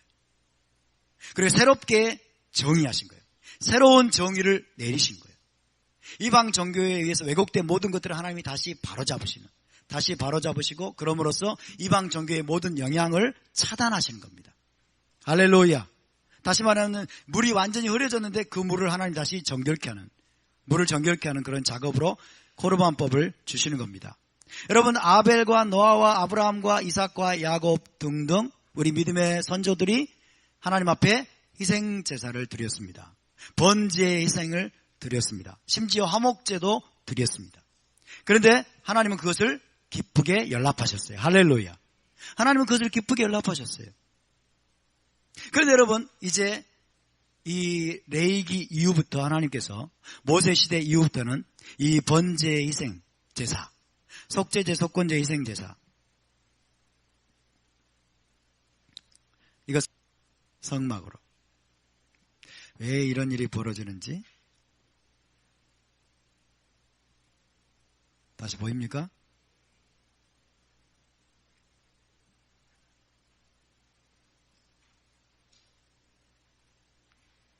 네. 그래서 모세시대 이후 때는 성막으로 제한하셨습니다. 성막, 성전 안에서만 번제와 소제와 속건제와 그리고 화목제 등등을 드릴 수 있다. 자, 동물희생제사는 지금도 유효할까요? 유효하지 않을까요? 동물희생제사는 지금도 유효하겠죠. 그러면 지금도 우리 뒷뜰에서 번제를 드릴 수 있을까요? 없을까요? 없습니다. 아무 데서나 드릴 수 있는 것이 아닙니다.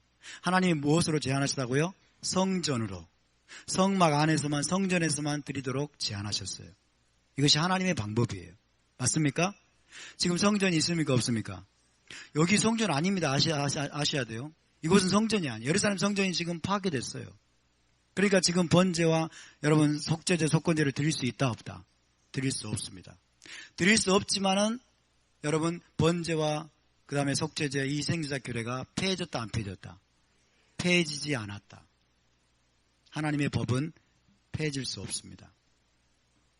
동물희생제사가 그러면 죄를 사해 줄까요? 안 사해 줄까요? 여기에 대해서도 많은 사람들이 오해하고 있어요. 자, 동물희생제사가 죄를 사하는가? 보겠습니다. 레위기 4장 20절입니다. 시작. 그 송아지를 속죄제의 수송아지에게 한 것 같이 할지며 제사장이 그것으로 회중을 위하여 속죄한 즉 그들이 사함을 받으리라. 속죄제의 수송아지를 드리고 제사장이 회중을 위해 속죄하면 그들이 어떻게 된다고요? 사함을 받으리라. 죄사함을 받는다는 거예요. 동물희생제사가 죄를 사합니까? 안 사합니까? 사한다라고 성경은 말하고 있어요. 제 이야기입니까? 아니죠. 또 봅시다. 레위기 19장 22절 시작. 제사장은 그가 범한 죄를 위하여 그 속건제의 순양으로 여호와 앞에 속죄할 것이요 그리하면 그가 범한 죄를 사함 받으리라. 그죠? 동물희생제사의 피는 죄를 사하는 효력이 있습니다. 죄 사함을 받습니다. 아멘. 이것이 동물희생제사의 첫 번째 효력이에요. 이것이 성경에 말씀하고 있는 거예요. 동물희생제사의 효력 첫 번째, 죄를 사하는 효력을 가진다. 죄를 사한다. 죄를 사한다는 말은 죄를 용서받는다는 거예요. 동물의 희생자의 피를 드리면 하나님 앞에 죄를 용서받는다는 거예요. 죄를 용서받는다. 이해되십니까? 자, 동물의 희생자는 죄악된 인간이 혹은 죄를 범한 인간이 하나님께 받아들여지고 죄사함을 받아서 하나님과의 관계를 회복할 수 있도록 주신 합법적인 규례입니다. 하나님 앞에 죄사함을 받아서 죄 문제를 처리하고 다시 하나님과의 관계가 회복되고 하나님의 영광 가운데 나갈 수 있도록 하기 위한 거예요. 여기서 잘 보세요, 여러분. 핵심 포인트를 알아야 돼요. 핵심 포인트. 중요한 거는 이 땅에서예요. 따라서 이 땅에서는 현 세상에서예요. 이 땅에서 죄사함을 받는 거예요. 이 땅에서 죄사함을 받는다. 그 말은 무슨 말이냐면 이 땅에 있는 성전에 다시 나올 수 있게 된다는 거예요. 이해되세요? 동물희생제사가 죄를 사한단 말은, 동물희생제사로 인해서 죄사함을 받는단 말은 무슨 말이에요? 이 땅에 있는 하나님의 영광 가운데 다시 들어갈 수 있다는 거예요. 믿습니까? 동물의 피는 사람의 죄를 어떻게 한다고 그랬어요? 덮거나 가려준다고 그랬죠? 일시적으로 일시적으로 사람의 죄를 덮거나 가리워줘요. 어디에서? 이 땅에서. 이 땅에 있는 성전에서. 할렐루야. 이 땅에 있는 성막이나 성전에서 일시적으로 사람의 죄를 덮거나 가려주어서 하나님 앞에 죄 용서를 받게 해줍니다. 하나님 앞에 죄 용서를 받게 해주면 어떻게 됩니까? 하나님의 영광 가운데 들어갈 수 있어요. 하나님의 영광 가운데 다시 들어가서 영광의 빛 가운데서 하나님의 영광을 얻고 하나님의 영광을 배웠고 하나님을 다시 예배할 수 있는 거예요. 이해되시죠? 이것을 하나님 뭐라고 말하냐면 죄사함을 받으리라 말씀한 거예요. 여러분, 동물희생제사의 피로 구원을 받을까요? 못 받을까요? 그런 뜻이 아니에요, 절대로. 근데 기독교인들이 그런 뜻으로 오해한 거예요. 동물희생제사의 피로 구원을 받는다고 하나님 말한 것처럼 그렇게 오해한 거예요. 동물희생제사의 피로 우리가 구원을 받으면 예수와가 올 필요가 있어요, 없어요? 예수와가 오실 필요가 없죠. 그렇죠? 동물희생제사의 피로 절대로 우리를 구원할 수 없습니다. 절대로 우리 양심의 죄를 사할 수 없습니다. 그냥 일시적으로 죄를 가려줍니다. 죄를 일시적으로 덮어줍니다. 죄가 덮임을 받으면 하나님이 우리의 죄를 용서해 주는 거예요. 어디에서? 이 땅에서. 뭐 하도록? 성막으로 들어오도록. 성전에 들어가도록. 이 땅에 있는 성전에 들어가면 뭐가 계십니까? 하나님의 영광이 있는 거예요. 다시 하나님의 영광 앞에 들어올 수 있는 방법을 하나님이 열어주신 거예요. 할렐루야. 안더스탠드가 확실하게 되시나요?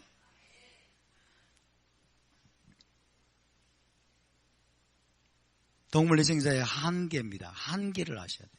동물희생자 한계는 사람의 양심의 죄를 절대로 씻을 수 없습니다. 맞습니까? 동물희생자의 피는 사람의 양심의 죄까지 씻을 수 없어요.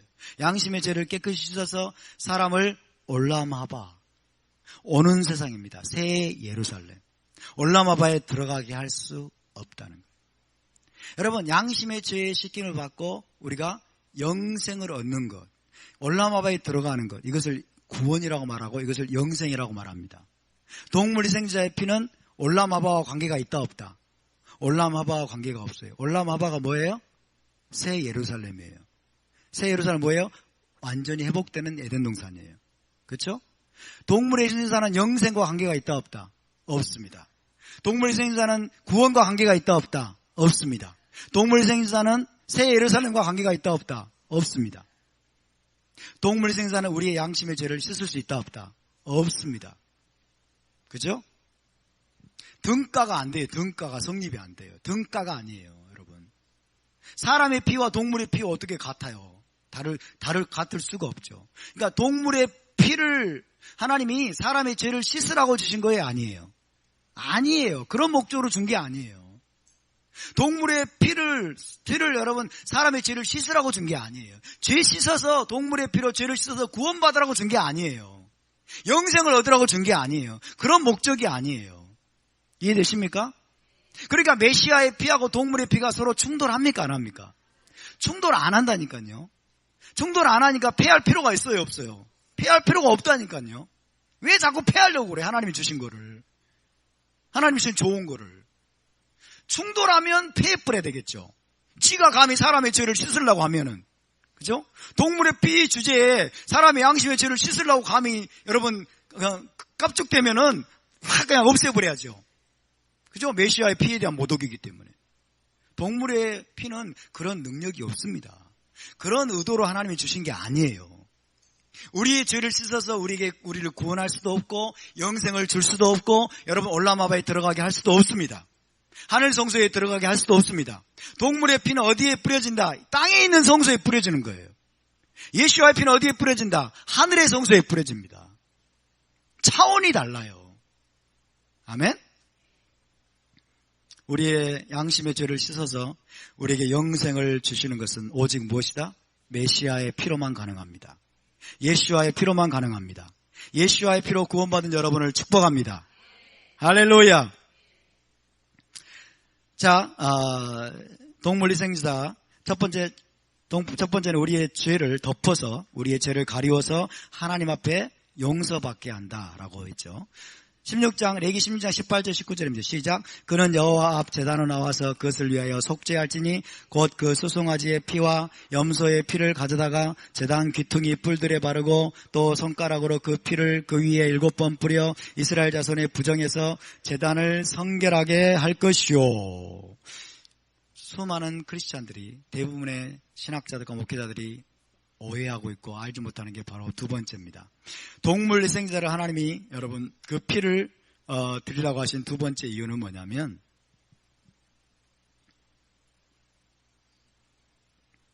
속사포로 해버려야 되겠네요. 속사포로. 여러분이 오해하시지 않도록 천천히 하고 있는데, 자, 동물위생자의 피는 성막과 성전의 기물을 정결케 합니다. 성막과 성전의 기물에 있는 부정함을 씻어냅니다. 대부분의 크리스천들은 이걸 아예 생각조차 하지 않습니다.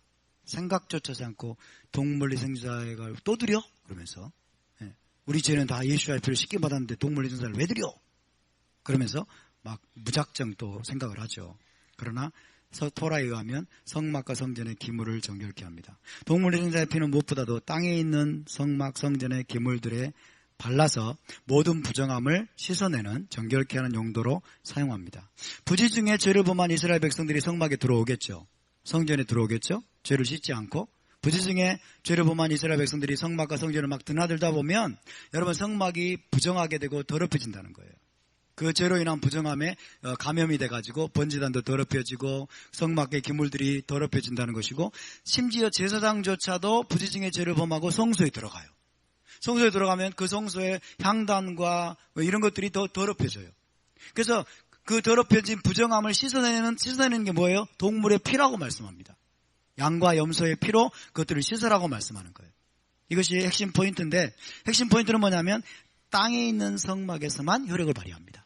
아멘. 땅에 있는 성전에서만 효력을 발휘합니다. 이걸 아셔야 되고 여러분 동물위생자는 코르반은 땅에 있는 성전에서만 아멘. 땅에 있는 성막에서만 효력을 발휘한다. 그래서 올람하제 현 세상입니다. 현 세상에 예루살렘 성전이 존재하는 한 이것은 영원한 규례라고 말씀하십니다.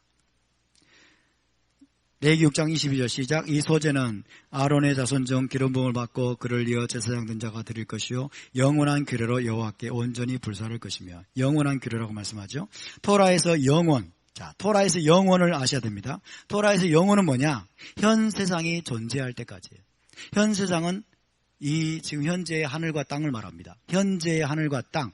올람하제라고. 현 세상. 따라서 올람하제. 현 세상이 존재할 때까지. 현 세상 언제까지 존재할까요? 인류 역사 6,000년 플러스 메시아 왕국 시대 1,000년. 그래서 7,000년까지를 현 세상이라고 말합니다. 현 세상 7,000년까지. 지금 7,000년이 됐습니까? 안 됐습니까? 안 됐죠? 지금 6,000년이 돼가고 있어요. 6,000년째가. 메시아가 다시 오실 때가 6,000년째에 오십니다. 아멘? 메시아 6,000년째에 그분이 오시고 이제 그분이 오셔서 1,000년 동안 메시아 왕국을 세우십니다. 그것이 메시아 시대예요. 그 메시아 시대가 끝날 때까지가 현 세상이에요. 아멘? 끝날 때까지 여러분 천지는 개벽되지 않습니다. 현재 하늘과 땅은 그대로 있습니다. 아멘? 현재 하늘과 땅이 큰 소리로 떠나가는 때는 언제예요? 메시아 왕국이 끝날 때예요. 동의하십니까? 천지가 없어질 때까지는 율법의 1.1획도 없어지지 않냐고 다 계속해서 이루어질 것이다. 천지는 없어지겠으나 내 말은 없어지지 아니하리라. 아멘? 이 율법의 1.1획이 땅에 떨어지는 것보다 여러분 천지가 없어지는 게 더 쉬우리라. 천지가 없어졌습니까? 안 없어졌습니까? 현재 하늘과 땅이 사라졌습니까? 안 사라졌습니까? 사라지지 않았죠. 사라지지 않았으면 토라의 1.1획도 폐해질 수 없습니다. 아멘? 메시아 왕국에서 메시아가 오시면 메시아 왕국에서 동물 생사를 드립니다. 자, 스가랴서 6장 12절 13절을 읽습니다. 시작. 만군의 여호와께서 이같이 말씀하시되 보라 싹이라 이름하는 사람이 누구예요? 싹이라 이름하는 사람이 메시아입니다. 예수와 메시아를 이렇게 표현하고 있어요. 계속 싹이라 이름하는 사람이 자기 곳에서 돋아나서 여호와의 전을 건축하리라. 언제? 메시아 왕국. 메시아께서 다시 오시면 재림하실 메시아가 여호와의 전을 다시 건축한다고 말씀합니다. 13절 시작. 그가 여호와의 전을 건축하고 영광도 얻고 그 자리에 앉아서 다스릴 것이요. 또 제사장이 자기 자리에 있으리니 이 둘 사이에 평화의 은원이 있으리라. 메시아께서 오셔가지고 여호와의 전을 건축하고 어떻게 한다고요? 그 자리에 앉아서 다스릴 것이요. 메시아 여호와의 전이 있는 자리에 앉아서 통치한다고 말씀합니다. 이스라엘의 왕으로 다스리십니다. 여호와의 성전은 하나님의 왕궁입니다. 그리고 제사장이 또 자기 자리에 있으리니 이 둘 사이에 평화의 은원이 있으리라. 메시아 시대는 그래서 토라의 모든 법과 규례들이 회복되는 때입니다. 토라의 모든 법과 규례들이 회복되는 때예요. 메시아 시대에 여러분 예수와께서 예루살렘 성전을 재건하실 것입니다. 아론 자손 제사장직이 회복될 것입니다. 레위기서의 거르반법이 그대로 회복될 것입니다. 아멘? 왜냐하면 아직 현 세상이 끝나지 않은 시대이기 때문에. 이 하늘과 이 땅이 사라지지 않았어요. 그대로 있을 것입니다. 에스겔서 46장 13절 15절 메시아 왕국 시대의 성전에서 드릴 제물을 말합니다. 시작. 아침마다 1년 되고 흠없는 어린 양 한 마리를 번제를 갖추어 나 여호와께 드리고 또 아침마다 그것과 함께 드릴 소제를 갖추되 곧 밀가루 6분의 1 에바와 기름 3분의 1 흰을 섞을 것이니 이는 영원한 규례로 삼아 항상 나 여호와께 드릴 소제라. 이같이 아침마다 그 어린 양과 밀가루와 기름을 준비하여 항상 드리는 번제물로 삼을지니라. 번제물을 말씀하고 있습니다. 또 다른 구절에서는 속죄제물, 속건제물 말씀하고 있어요. 메시아 왕국 시대에 성전이 건축되고 제사장이 다시 세워지게 되면 거기에서 번제물이 다시 드려지고 소제물도 드려지고 속죄제물도 다시 드려지게 된다는 것입니다. 왜요? 이 땅에 성전이 세워졌기 때문에. 이 땅에 성전이 세워지고 이 땅에 하나님의 영광이 임합니다. 땅에 있는 하나님의 영광 가운데 나아가려면 뭘 통해서? 코르반을 통해서. 할렐루야. 예수와의 피는 하늘의 성소에서. 할렐루야. 그래서 여러분 코르반법은 레위기에서 지금 계시하고 있는 이 코르반법, 희생제사법은 영원한 규례로 주신 것임을 믿으시기 바랍니다. 영원한 규례는 언제까지? 현재 하늘과 땅이 끝날 때까지. 그죠? 올람하제가 지속될 때까지. 그때까지 영원하다고 말씀합니다. 동물희생제사는 메시아의 거울입니다. 자, 히브리서 10장 1절 4절 시작. 토라는 장차 올 좋은 일의 그림자일 뿐이요 참형상이 아니므로 해마다 늘 드리는 같은 제사로는 나오는 자들을 언제나 온전하게 할 수 없는 일이라. 당연하죠. 그죠? 그죠? 토라는 여러분 거울입니다. 참형상이 아니에요. 그래서 해마다 드리는 속죄제물, 속건제물 혹은 뭐 대속제일 의식을 통해서 사람을 영원토록 온전하게 할 수 있어요? 없어요? 못합니다. 이는 황소와 염소의 피가 능히 죄를 없이 하지 못합니다. 황소와 염소의 피는 사람의 죄를 없앨 수 있어요? 없어요? 없앨 수 없어요, 여러분. 어떻게 한다고요? 덮는 겁니다. 덮어서 가리우는 거예요. 일시적으로. 그래서 일시적으로 하나님의 영광 가운데 나갈 수 있도록. 이해되시죠? 그러니까 히브리서의 말씀을 오해하면 안 돼. 히브리서 말씀은 동물희생자가 폐해졌다는 걸 말하는 게 아니에요. 동물희생자보다 메시아 희생자의 피가 훨씬 더 뛰어나다는 걸 말하는 거예요. 동물희생자의 피는 이것은 그림자이고 거울이고 메시아의 희생의 피가 이것이 실체라는 것을 말하고 있는 거예요. 실체라고 해서 그림자가 폐해졌다는 뜻은 아니라는 거예요. 이해되시죠? 여러분, 올람하바에 비하면 올람하바가 실체예요. 사실은 올람하바가 실체라면 지금 우리가 살고 있는 올람하제는 그림자입니다. 거울이에요. 그죠?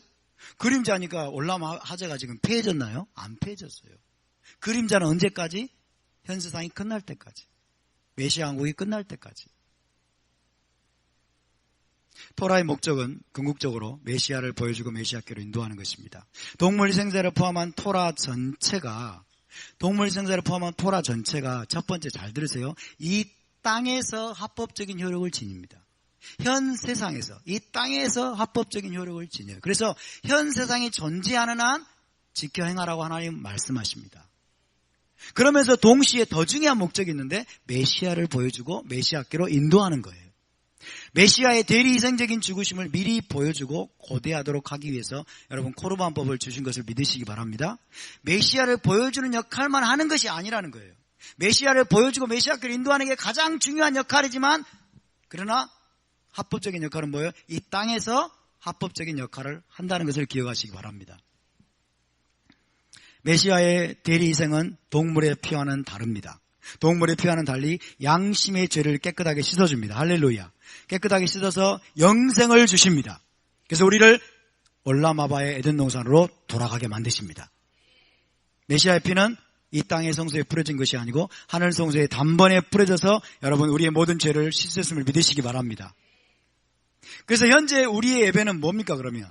현재 예루살렘 성전이 있습니까 없습니까? 예루살렘 성전이 파괴됐어요. 그럼 우리는 어떤 예배를 드립니까? 예수와의 피를 힘입어서 하늘 성소에 담대히 들어가 예배하는 겁니다. 아멘? 하늘 성소에 우리가 날마다 여러분 들어갈 수 있음을 믿으시기 바랍니다. 하늘 성소에 들어가도록 하기 위해서 주님이 죽으셨어요. 우리는 지금 예루살렘 성전에는 못 들어가지만 들어갈 필요도 없고 지금 안 들어가지만 우리는 지금 하늘 성소에 담대히 날마다 들어갈 수 있음을 믿으시기 바랍니다. 날마다 들어가시길 바랍니다. 히브리서가 권면하는 게 그거예요. 너희가 지금 이 땅에 있는 성전에는 들어갈 수 없게 되었다. 왜? 쫓겨났어요. 히브리서의 여러분 맥락에 보면 메시아인 유대인들이 이 땅에 있는 성전에서 쫓겨났어요. 누구에 의해서? 사두개인들에 의해서. 사두개인들과 성전 권력자들에 의해서 메시아인 신자들이 쫓겨난 거예요. 그러니까 실망하고 힘들어하는 그 메시아인 유대인들을 향해서 여러분 히브리서의 기자가 뭐라고 말하냐면 너희가 땅에 있는 성전에는 들어갈 수 없게 되었지만 슬퍼하지 말아라. 낙담하지 말아라.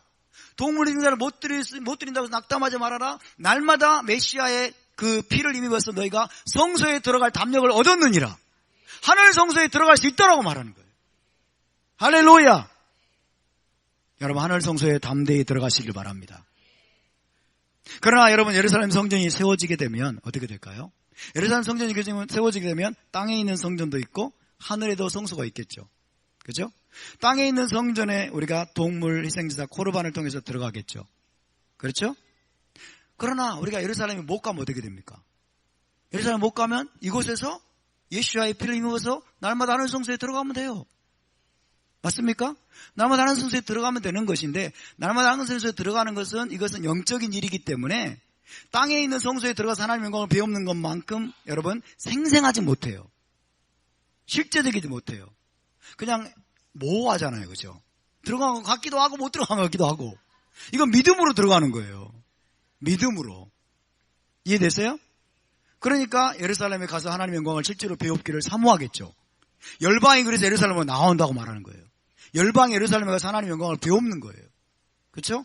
그래서 여러분 땅에 있는 성전도 있고 하늘에 있는 성소도 있는 겁니다. 메시아 시대 때는 그 두 가지를 다 취할 수 있습니다.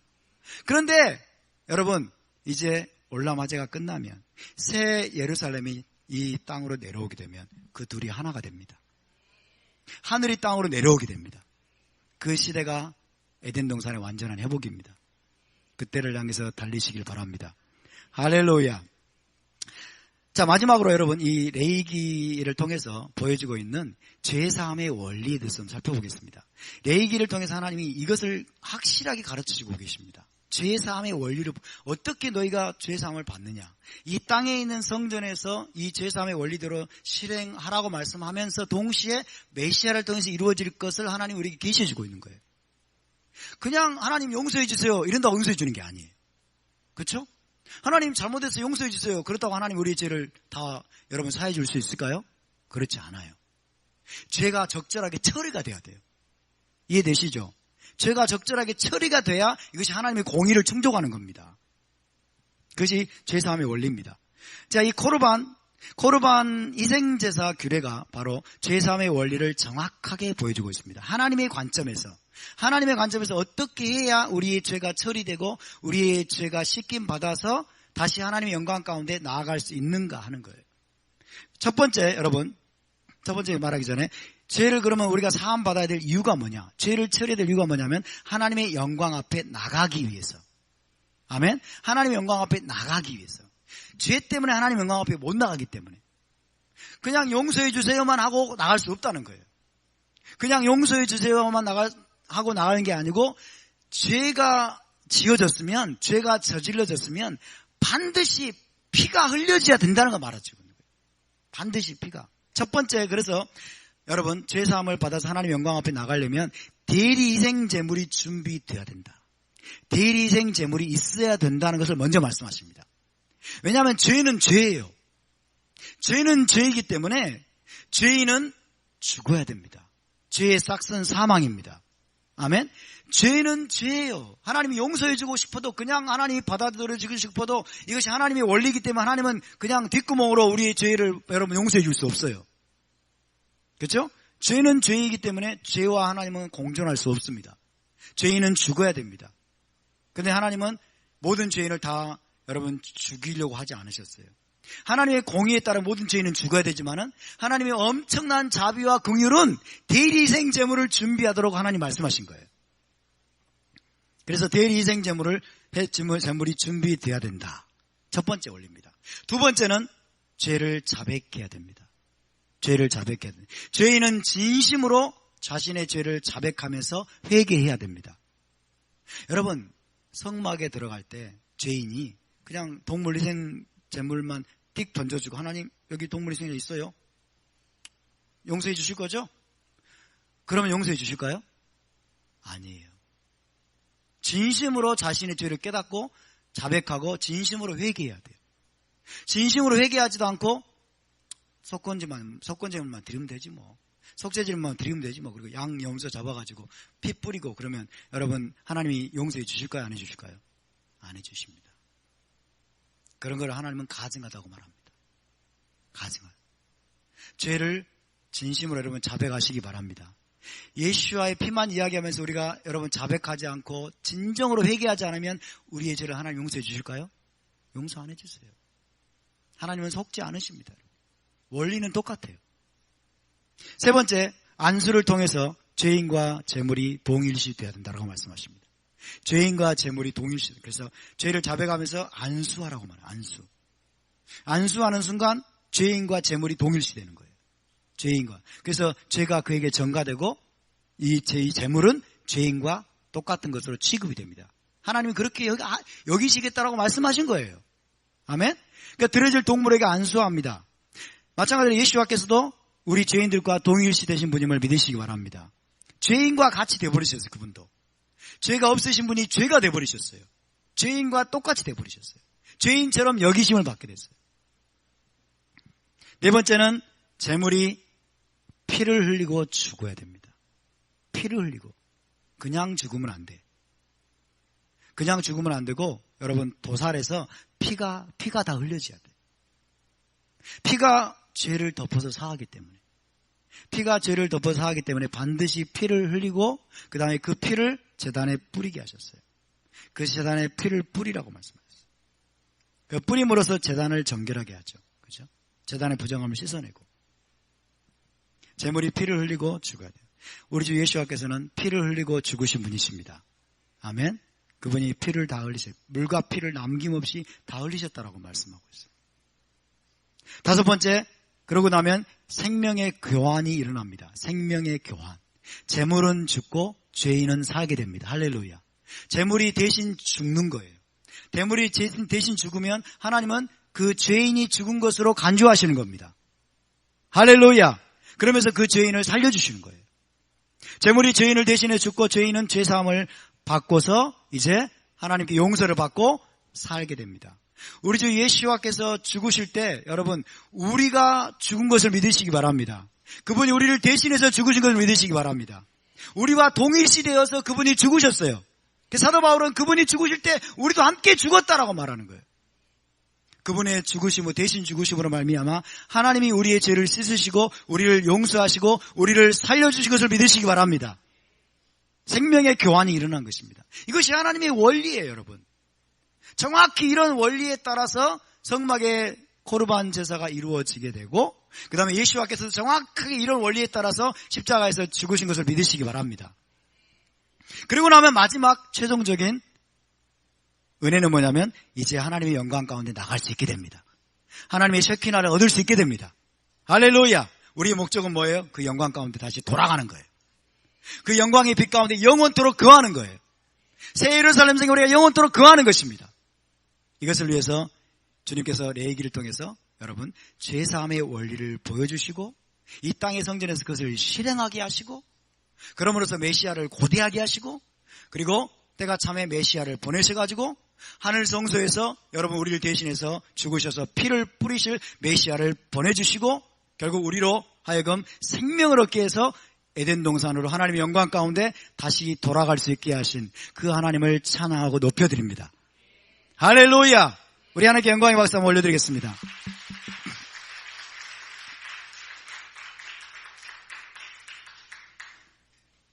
자, 우리 이제 자리에서 일어나서